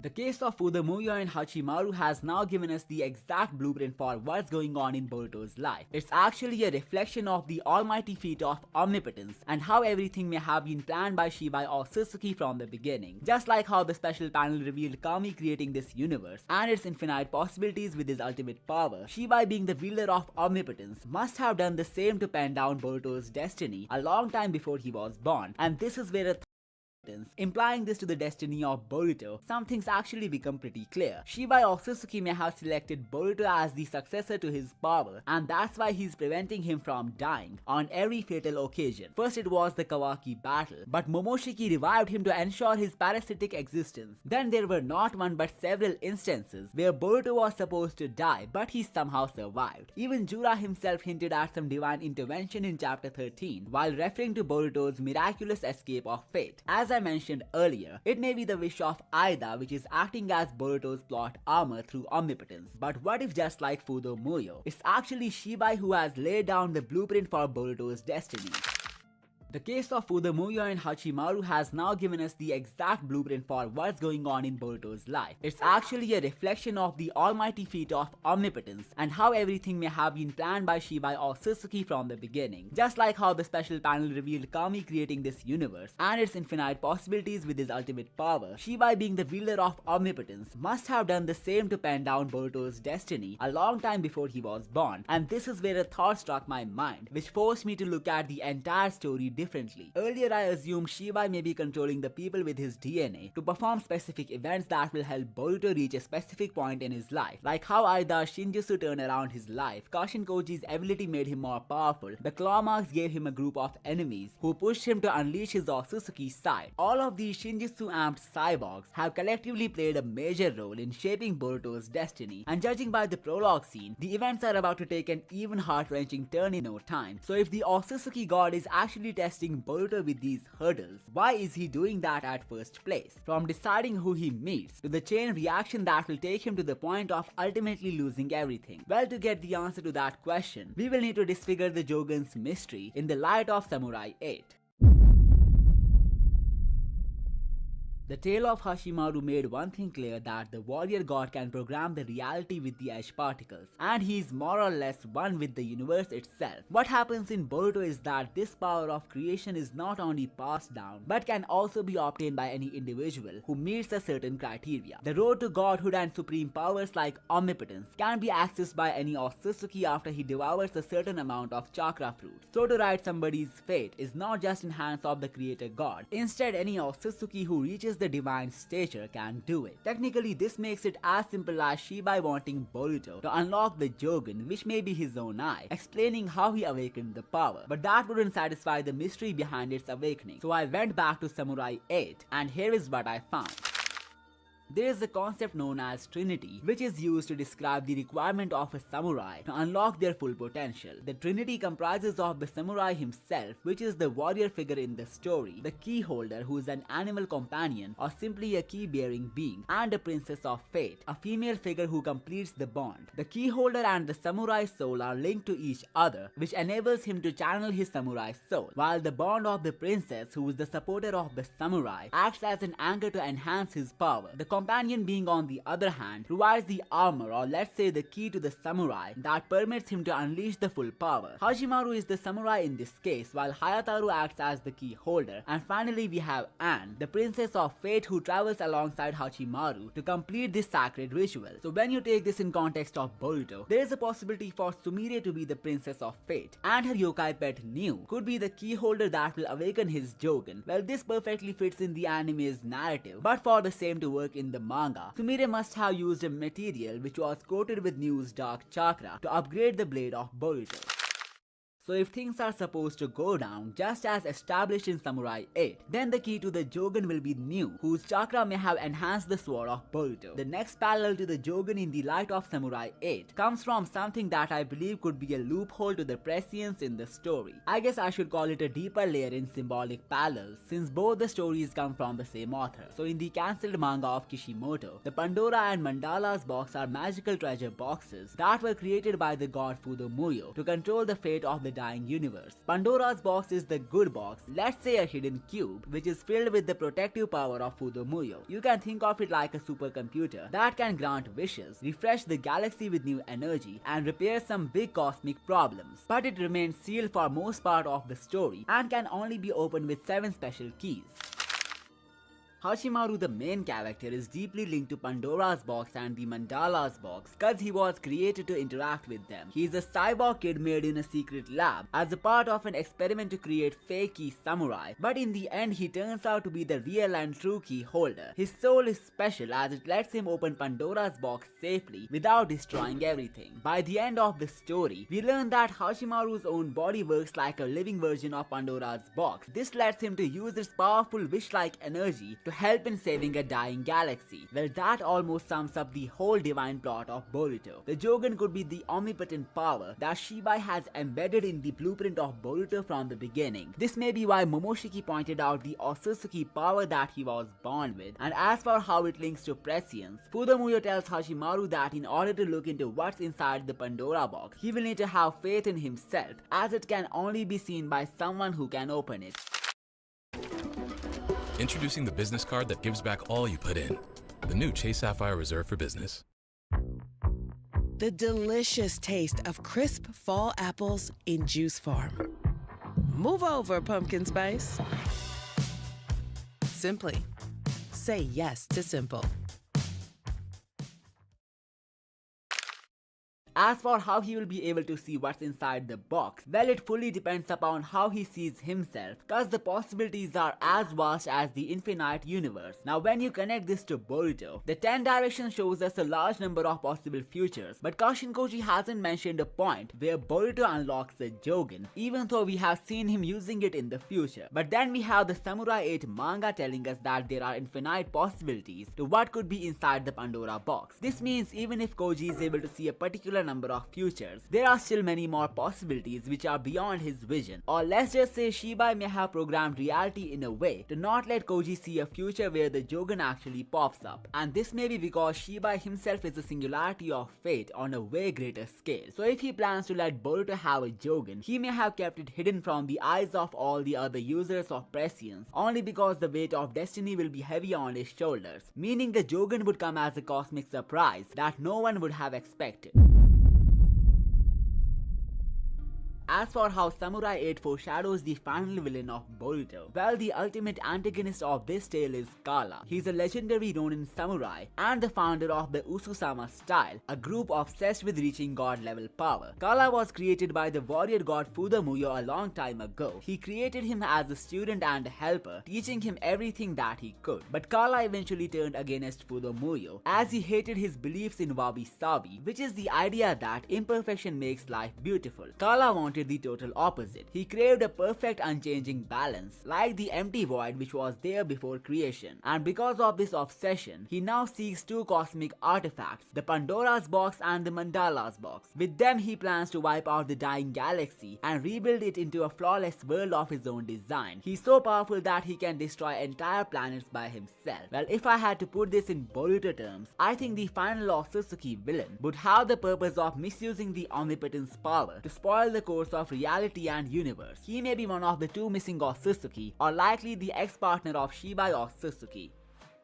Just like how Kala was the former student of Fudomuyo, maybe somebody who was initially close to Shibai would have decided to end the universe or create a dystopian reality with his own omnipotence. Therefore, Boruto's role would naturally evolve into stopping that evil Otsutsuki god that Shibai couldn't handle at his own. Well, the Samurai 8 manga discontinued after Hashimaru unlocked the power of the warrior god, so we never got to see how his legacy would have turned out. But we would certainly see how the lore of Boruto will eventually end up like. So if you are interested in more such theories, check out these videos right now, and I will see you next time.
This holiday season, you can count on Kroger.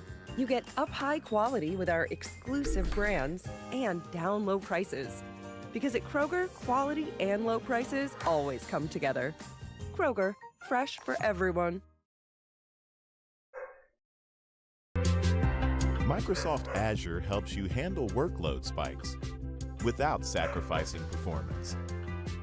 Scale your cloud resources automatically. Start with 65 plus always free services. Create an Azure account today.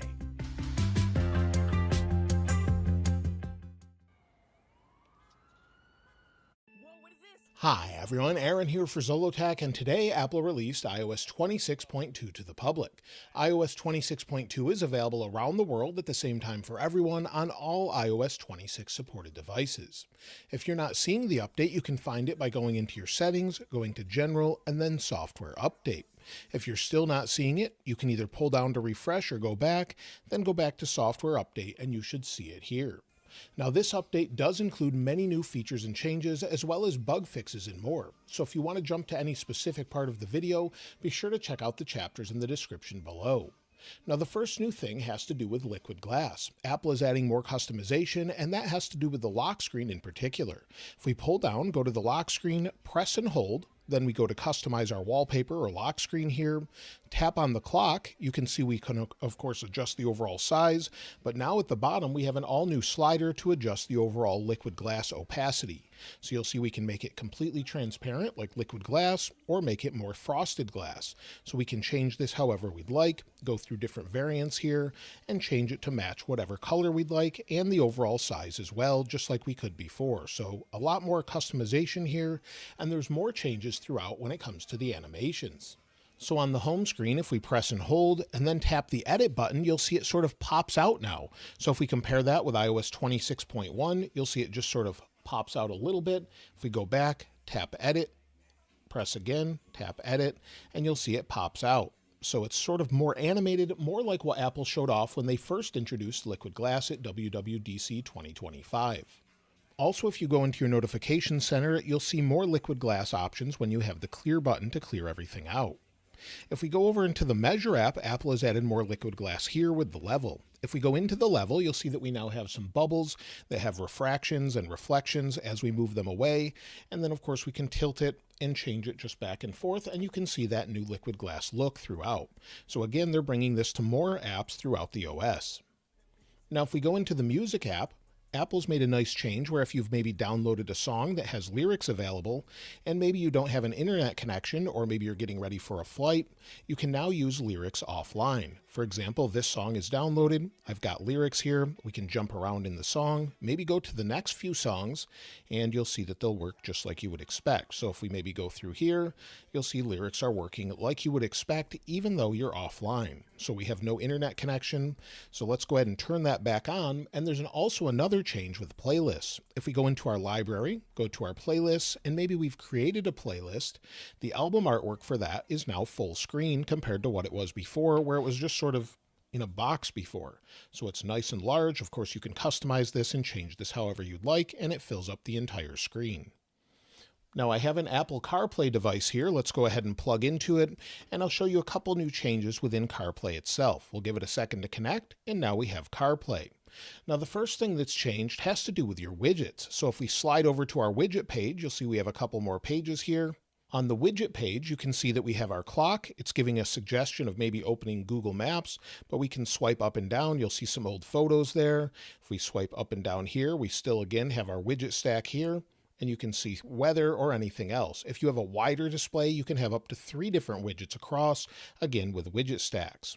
Now there's a change for messages as well. If we go home, within messages, you'll see at the top we have our pinned favorites. This is the same thing we have on iPhone within messages, but now on CarPlay we can remove them here while keeping them on the iPhone itself. If we go into our settings, within settings, we'll swipe over here, go into settings, scroll down, all the way at the bottom you'll see pinned conversations. If we turn this off, again go back, go into our messages here, you'll see the pinned conversations are gone. So this is something they've updated. If you'd like to customize it that way, you now have the option. Within podcasts, we have a few nice updates. maybe we'll go into the Waveform podcast, and on the episode page itself, you can see a bunch of different links that we can jump directly to now, so we can easily access those links on the episode page. If we go into the episode itself, you'll see that we have automatically created chapters now. So if we go into the chapter marker or the information here, tap down, you'll see that it says chapters automatically created with a nice little icon there. And then it auto notates what the chapter would be about and lets you jump right to that specific part of what you're listening to. So this is super nice, much easier to jump around to what you want to listen to. And also, if maybe they're mentioning another podcast within this podcast, you can easily follow that podcast if you want to maybe follow up on it after listening to this one. So all of those things have been updated in podcasts. Reminders also gets a couple nice updates. For example, you'll see suggested lists, groceries, automatically categorize items. However, one of the big updates here is if we go ahead and add a new reminder, so maybe this is a new reminder, you'll see that we not only can set the date and time of the reminder, but we can now set it as urgent. If we turn on urgent, we can then set it for an alarm to go off based on the time. And then within the time, not only do we have the option to set the time, but we can set the time zone itself. So let's go ahead and maybe set a reminder here. We'll just go back and we'll wait for it to alarm, and it should alarm just like any other alarm does in your system. So you'll see the alarm is going off for the reminder, and it said it was a new reminder, and it says this is a new reminder due, and then we can reschedule it. So you'll see it even puts it as a live activity in the top. So if we go into it, go into today, you'll see the reminder here is past due, and then of course we can get rid of it just like we always would. But it's nice to have that option for the alarm. In addition to that, it can also suggest reminders, as you can see here. So not only can it categorize them, it can suggest them, and now you have that urgent option as well. For quite some time, we've had the option to use the flash on the back of the phone to alert us to a notification if we turn that on. We can now do the same with the display itself. If we go into settings, we'll scroll down to accessibility, then we'll scroll down to audio and visual. Within audio and visual, go to the bottom and you'll see flash for alerts. Within flash for alerts, you'll see a new option for screen or both. So if you want it to flash for alerts, enable that, and then it will flash not only your LED flash on the back, but also your screen if you want to use that. Now on the home screen, when it's time to maybe edit the amount of pages we have or something that's configured based on a focus mode, there's a new option when you're editing that. What I mean is if we press and hold on the home screen, tap edit, go to edit pages, we can adjust the pages here. That part's not new, but if we change the focus mode, that will change. So maybe we'll switch over to this new focus I created. Then on the home screen, we'll press and hold, then we'll go to edit, then edit pages. Now you'll see there's an option button. So if we go into options, it'll bring us directly into that focus modes option that we created a custom one for. So we can share it across devices, change the focus status, and change it to whatever we prefer. In addition to this, if we go into our focus modes again and maybe go to sleep, they've now changed the sleep icon to purple, where before it was a teal. You can actually see this on iOS 26.1. So you'll see it says sleep, and it's sort of a teal color compared to the new purple color that we have in 26.2. Apple has again updated AirDrop in iOS 26.2. If we go into our settings, go to General, and then we go down to AirDrop, you'll see at the bottom it says Manage Known AirDrop Contacts. You will automatically appear for 30 days to people you have shared a one-time code with. What that means is maybe you're sharing with a device that you're not familiar with, maybe it's a new friend or someone else. We'll bring in a device and I'll show you what you can do with a code now. So for example, if we want to maybe share this wallpaper from today, we'll go ahead and share it. We'll go to AirDrop, and you'll see it's the 11-inch iPad Pro M4. If we go ahead and share with this, it automatically says AirDrop code required. And then on the iPad, since it's not a recognized contact or a known device, it says share a secure code with people not in your contacts to use AirDrop. You will be able to find each other for the next 30 days. You can manage access in settings. So you can get an AirDrop code here, and then you can share the code on your iPhone or whatever other device you're AirDropping with to have this as a known device for 30 days. So that's something they've added, and it allows you to have different devices from people you're not familiar with.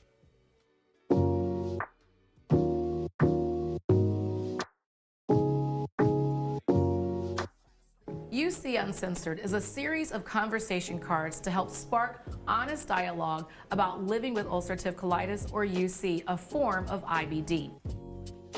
This is a safe space for us to talk about the challenges along our journey with UC as people of color. All right, what would you say to someone who was just diagnosed with UC? Find your tribe. You don't want to feel like you're on an island navigating this all alone. Men, largely in our society, we don't always prioritize our health. We're a Filipino family. We have traditional dishes. You just have to be resourceful and find ways to make you feel included in all these events. Advocacy looks like understanding when what is being told to you does not align with what you're experiencing. My family's like, you're fine, just go on natural therapies. That adds to the layer of stigma, I think, because it makes me feel like I am a failure if I can't get this disease under control. I'm not a failure. None of us are failures. What does it look like to live fully with UC for you? Living fully for me has been very intentional about being without fear and going out boldly. I can't tell you how many deep breaths I've taken today. It's been great knowing that I'm not the only one, which I think is what people get excited about when they find out that I have UC. They're like so happy that they're not. Back.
Turn the TV down.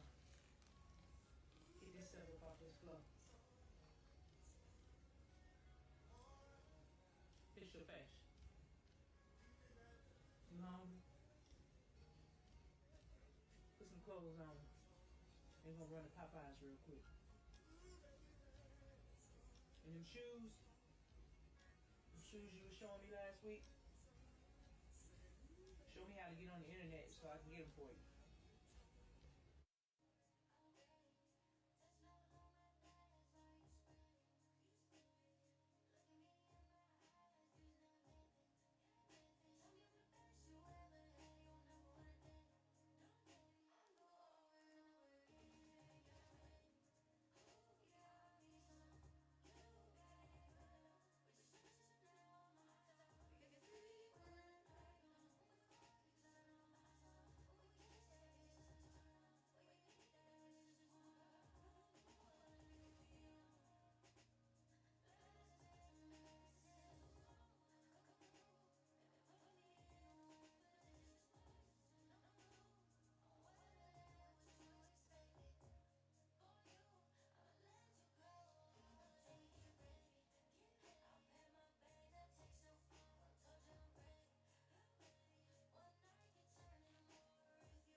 did not miss. He was like, what the fuck?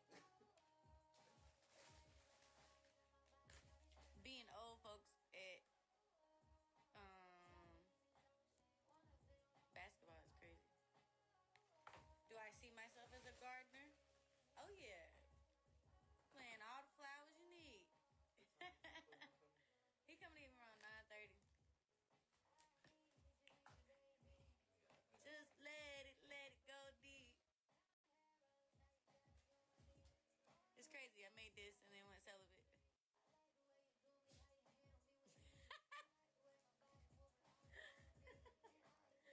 I am. Y'all don't believe me?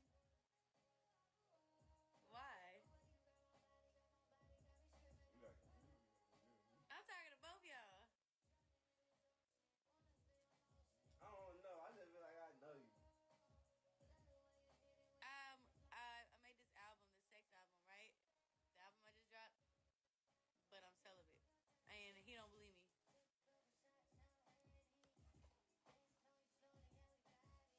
Put my legs to the sky. You heard what I said? Fix your face if I give you a reason to look like that. Now get up and put your clothes on.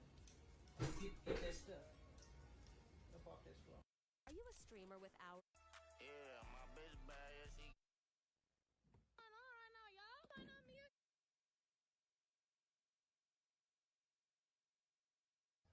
Come on. Sideways.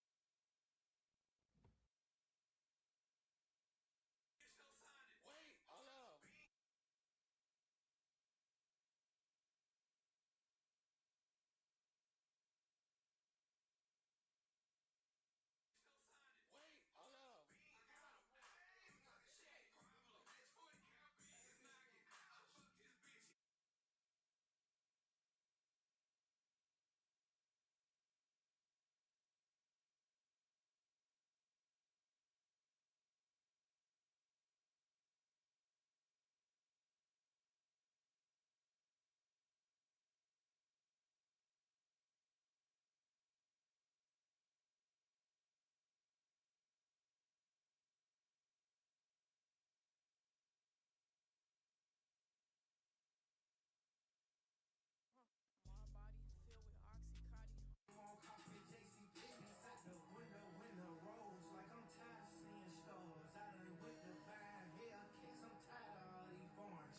I'm trying to show you the world. I'm trying to show you life. I'm trying to show you how you wanna live. I'm trying to show you you're alright. That hoe, she my.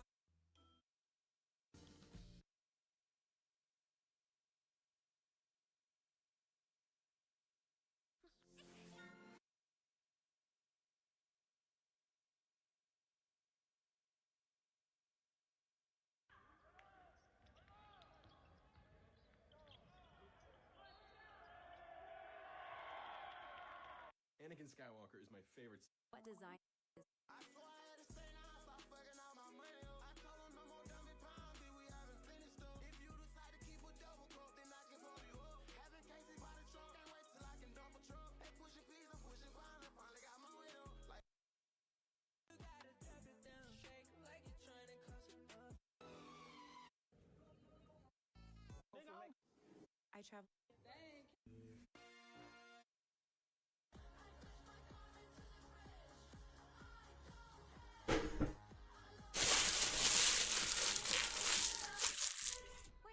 Quick date. These are for you, and you must be Archibald.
be right till I make a little money.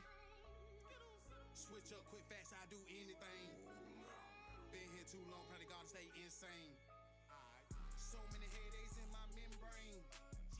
Don't speak on none, don't say anything. Stop fucking with me, that shit be none to me. Little nigga, you mad, I can spell jealousy. Damn, I ain't got time today. With that said, shit ain't got nothing to say. Bring that check, hurry up, say underlay.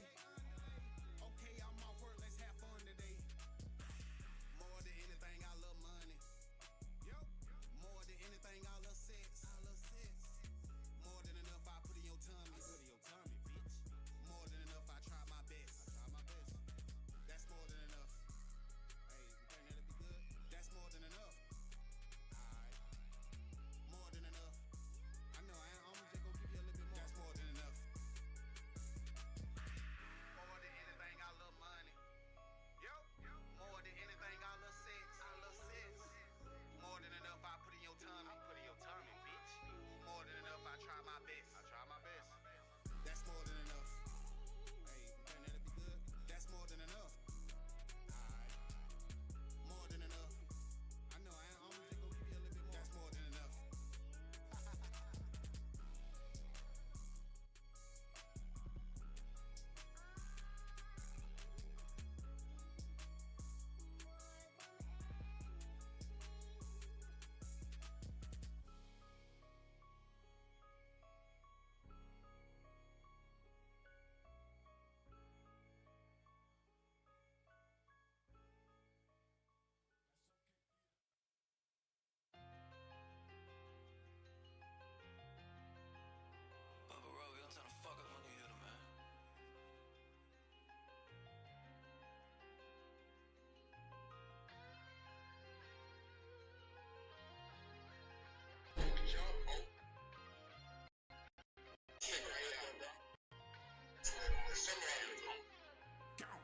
Money don't make me better.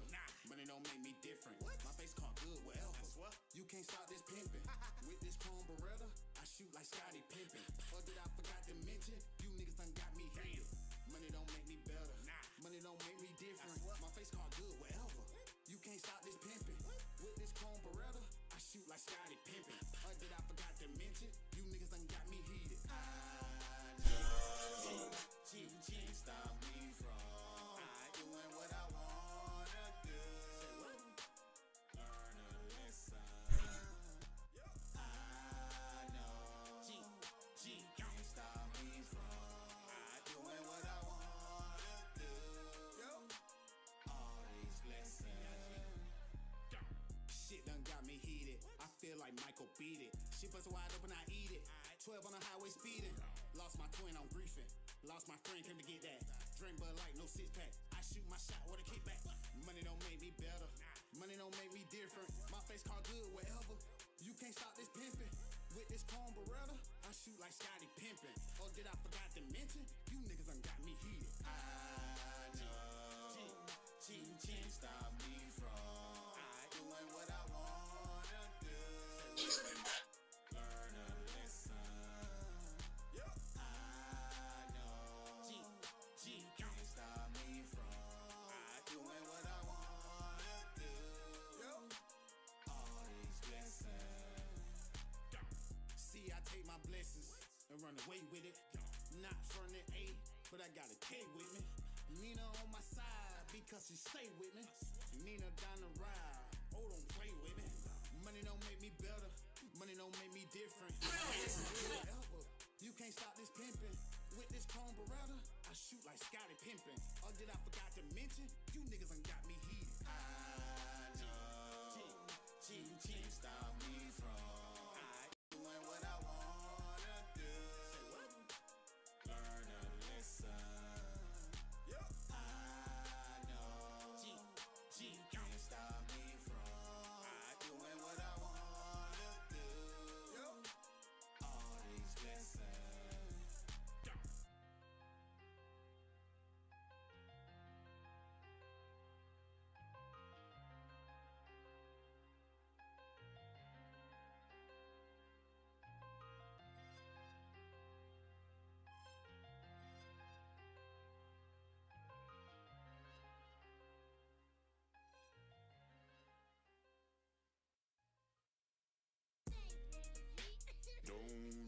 none of yo. Don't let your guard down. Don't trust none of yo. Don't let your guard down. Don't trust none of yo. Don't let your guard down. Don't trust none of yo. Times getting hard, about to buy me a Tesla. If the bitch too broke, I can't mess with her. Don't ask me to buy no content, ho. Bitch trying to get me to invest in her. I made real money, ain't no time to hate. On the broke bitches, always got something to say. If you owe me, bring my money underlay. If it's past due, I'll cut you off today. Don't talk no shit, you don't want no smoke. She a real deep throat, so the bitch don't choke. Nigga, there go 12, stay running from the folks. There go 12, hurry up and go. Don't trust no hoe, get it tight on your bro. Nigga, when I sad, the drugs help though. Nigga, look a little rough, let the drugs go, bro. I stay laughing at you, cause you broke as a joke. Stay to myself, don't need nobody. Can't remind me again, I forgot I'm sorry. I don't want no lame people at my party. Put the bitch in time out, cause she play too knowledge. Stick to the plan, don't tell nobody. You told on the game and I still stay silent. What you got on my drink, nigga, running your pocket. Say fuck with me, cause you know I got it. Don't let your guard down. Don't trust none of these hoes. Don't let your guard down. Don't trust none of these hoes. Don't let your guard down. Don't trust none of these hoes. Don't let your guard down. Don't trust none of these hoes. Don't let your guard down. Don't trust none of these hoes. Don't let your guard down. Don't trust none of these hoes. Don't let your guard down. Don't trust none of these hoes. Don't let your guard down. Don't trust none of these hoes. See, I'm the man and I stick to the plan. Damn, you niggas don't feel what I'm saying. I hopped on this bitch, man, you thought I was playing. Jumped on a beat and I went super saiyan. It's one and for all you You can hate all day, just support the brand. Stroll to the beast, have my toe in the sand. Don't let your guard down. Don't trust none of these hoes. Don't let your guard down. Don't trust none of these hoes. Don't let your guard down. Don't trust none of these hoes. Don't let your guard down. Don't trust none of these hoes. Don't let your guard down. Don't trust none of these hoes. Don't let your guard down. Don't trust none of these hoes. Don't let your guard down. Don't trust none of these hoes. Don't let your guard down. Don't trust none of these hoes.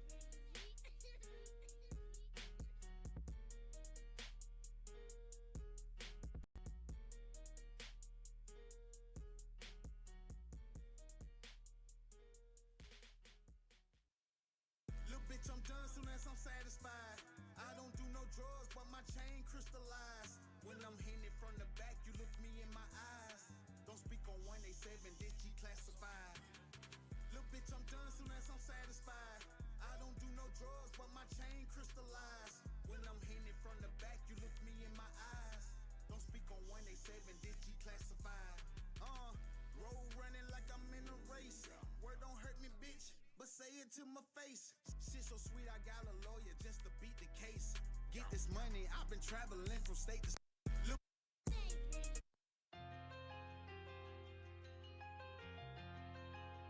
Papa Rowe, you don't turn the fuck up when you hit him, man.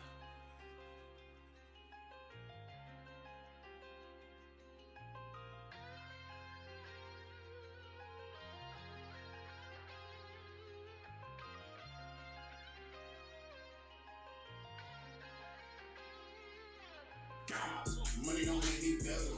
Money don't make me different. You can't stop this feeling. I shoot like Scotty.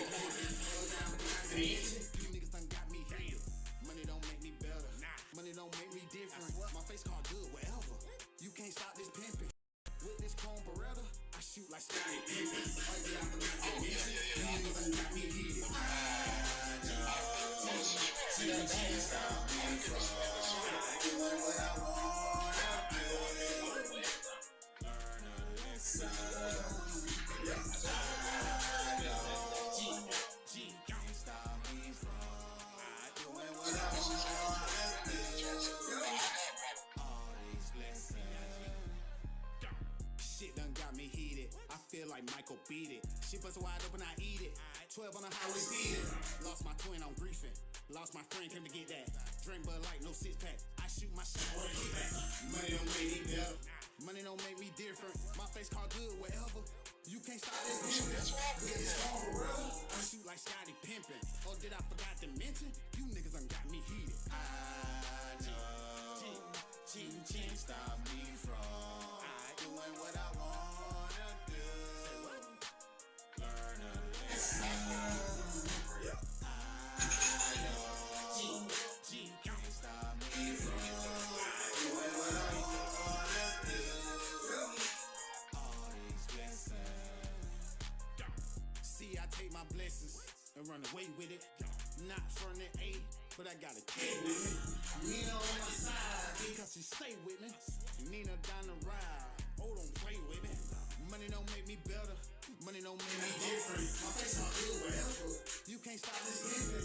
With this Chrome Beretta, I shot Henry. Oh did I forgot to mention? You niggas ain't got me here. I know you can't stop me from doing what I wanna do. Learn a lesson. Yep. I know you can't stop me from doing what I wanna do. All these blessings.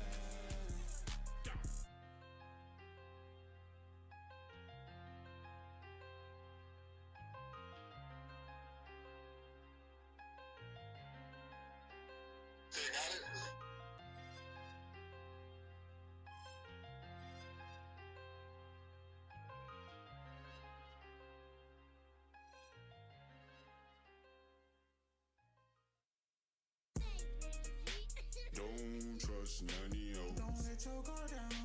Don't trust none of yo. Don't let your guard down. Don't trust none of yo. Don't let your guard down.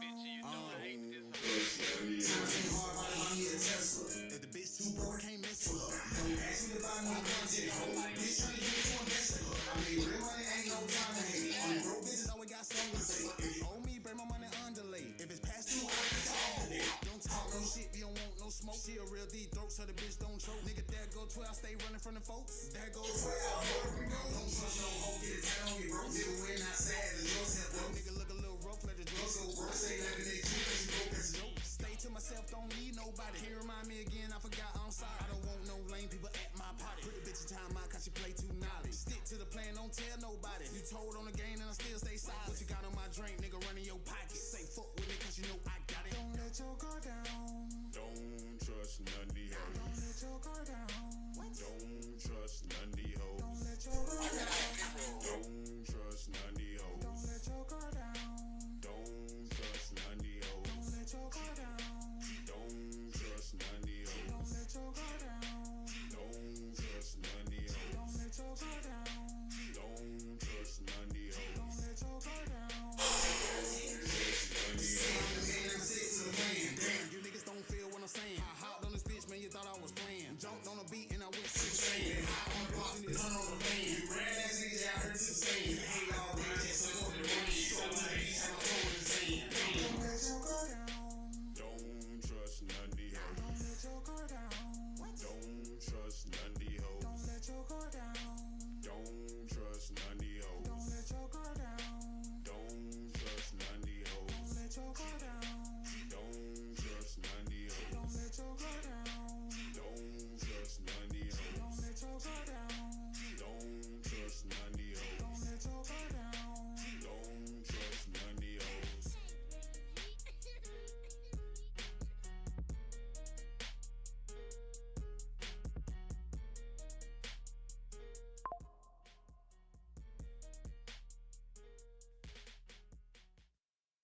Little bitch, I'm done soon as I'm satisfied. I don't do no drugs, but my chain crystallized. When I'm hitting it from the back, you look me in my eyes. Don't speak on 187, this G classified. Little bitch, I'm done soon as I'm satisfied. I don't do no drugs, but my chain crystallized. When I'm hitting it from the back, you look me in my eyes. Don't speak on 187, this G classified. Road running like I'm in a race. Word don't hurt me, bitch, but say it to my face. Shit so sweet, I got a lawyer just to beat the case. Get this money, I've been traveling from state to state. I left the trap, the stupid pigs had none to debate. I play for the Ravens like Rashard Bate. Your downfall, I would celebrate. Don't care if I was late, bitch, fish your face. You a rook, bitch, you featherweight. Beat who, bitch, elaborate. Don't want no problems, can you cooperate? If shit goes sideways, it's gon' escalate. By any means necessary, do what it takes. You can miss me with that fuck shit, cause I navigate. I hate you niggas, I'm so surrogate. I'ma show you how it's done so y'all can imitate. Little bitch, I'm done soon as I'm satisfied. I don't do no drugs, but my chain crystallized. When I'm hitting it from the back, you look me in my eyes. Don't speak on 187, this G classified. Little bitch, I'm done soon as I'm satisfied. I don't do no drugs, but my chain crystallized. When I'm hitting it from the back, you look me in my eyes. Don't speak on 187, this G classified.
Back in the day, used to two-step. Back in the day, we played jump ball.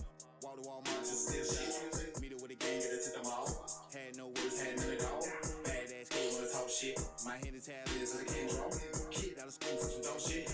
Gym shorts, some of my gym pants. High point, 4-5, in my gym bag. Deep by 10, got locked up. Facing 5 years, I'm so sad. Kid out of school for the second time. Got caught swimming on short bus. Y'all know damn, I can't beat that. Walk up on the bus and I fired up. Roll up, we had OGs. Gade, MMOP. Started up rapping with KT. Endo rapping YNT. Rented 3P OKC. Started a music group called Whole Gang. You lost your piece to the whole game. Gotta take a knee, that's the end game. Let's go, hey. Downtown, hey. Way too tough, what? We done back down. Let's go, downtown, hey. We showed up, they had to shut it down. I see it.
Code.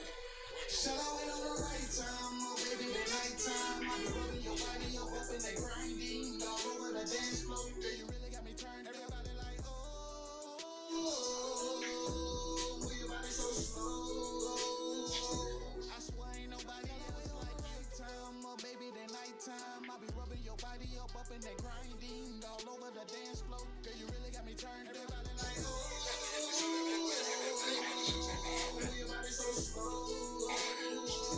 I swear ain't nobody else. You ain't the only one, we can make two different decisions. Don't say I do when I know I don't. Run down for the one who rest in my trunk. I know life's hard, I know life trumps. Yeah. How many times I got fucked over? How many times you got left sober? How many times I said, how many times I told you to come over?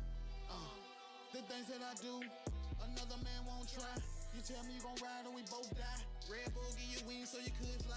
I see through the shit with my third eye. Plenty good years so I don't cry. Gotta tell the truth, girl, I can't lie. I just wanna see you all proud of me. I know a lot of people doubting me. Will I make it? It ain't no guarantee. I gotta sacrifice. This the right time. I cry in the corner when the lights out. I just wanna see you proud of me. No guarantee I make it. No family, I'm faking. This like history in the making. Yeah. Code. Shall I wait on the right time? Oh, baby, the nighttime. I'll be rubbing your body up in that grinding. All over the dance floor. Girl, you really got me turned. Everybody like, oh, move your body so slow. I swear ain't nobody else like you. Time, oh, baby, the nighttime. I'll be rubbing your body up in that grinding. All over the dance floor. Girl, you really got me turned. Everybody like, oh, move your body so slow. I swear ain't nobody else like you.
You knew